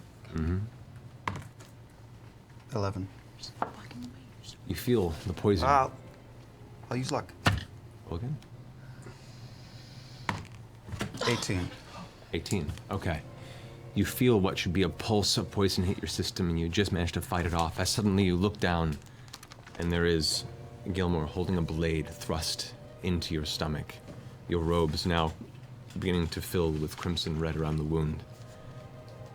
It's at that moment you see him pull you in and stare into your face with a very, very low growl. It's all I think about. And you watch as a flicker to his form happens, and you see for a second there's a flash, not skin, but fur. You see teeth, you see whiskers, and the hand holding the dagger is facing the other direction. That's where we're gonna end tonight's session. What? No! The rock... Is it Rakshasa? Oh my god! So yeah, we'll be back next week. That fucked with my head, Matt. Wow. What are you doing? What a Rakshasa does. Oh my god! What the fuck? Wow. Has he been a Rakshasa the whole time? Wait, is it the Rakshasa who's different? Is it not Gilmore? So many questions! Oh my god! Perhaps this will be revealed next week as we kick in this very moment. Oh my god. No, Why does it always leave off when he's about to get killed? Die! Why is it always you? He's always almost about to die. This one did Because he die. runs into all the That rooms one first and he did makes die. out with That everybody. one That's did why it die. happens. That's the thing. He runs into the rooms first and he puts his tongue exciting places. You also happen to lean in real I'm not close yelling and at you, I'm whisper in envious. the ear of the Rakshasa as he slowly slit its throat across the floor. Oh, so what did you do? Right, you did do that. What did you Slit do? its throat, yeah. Yeah. It's alright. No, wait.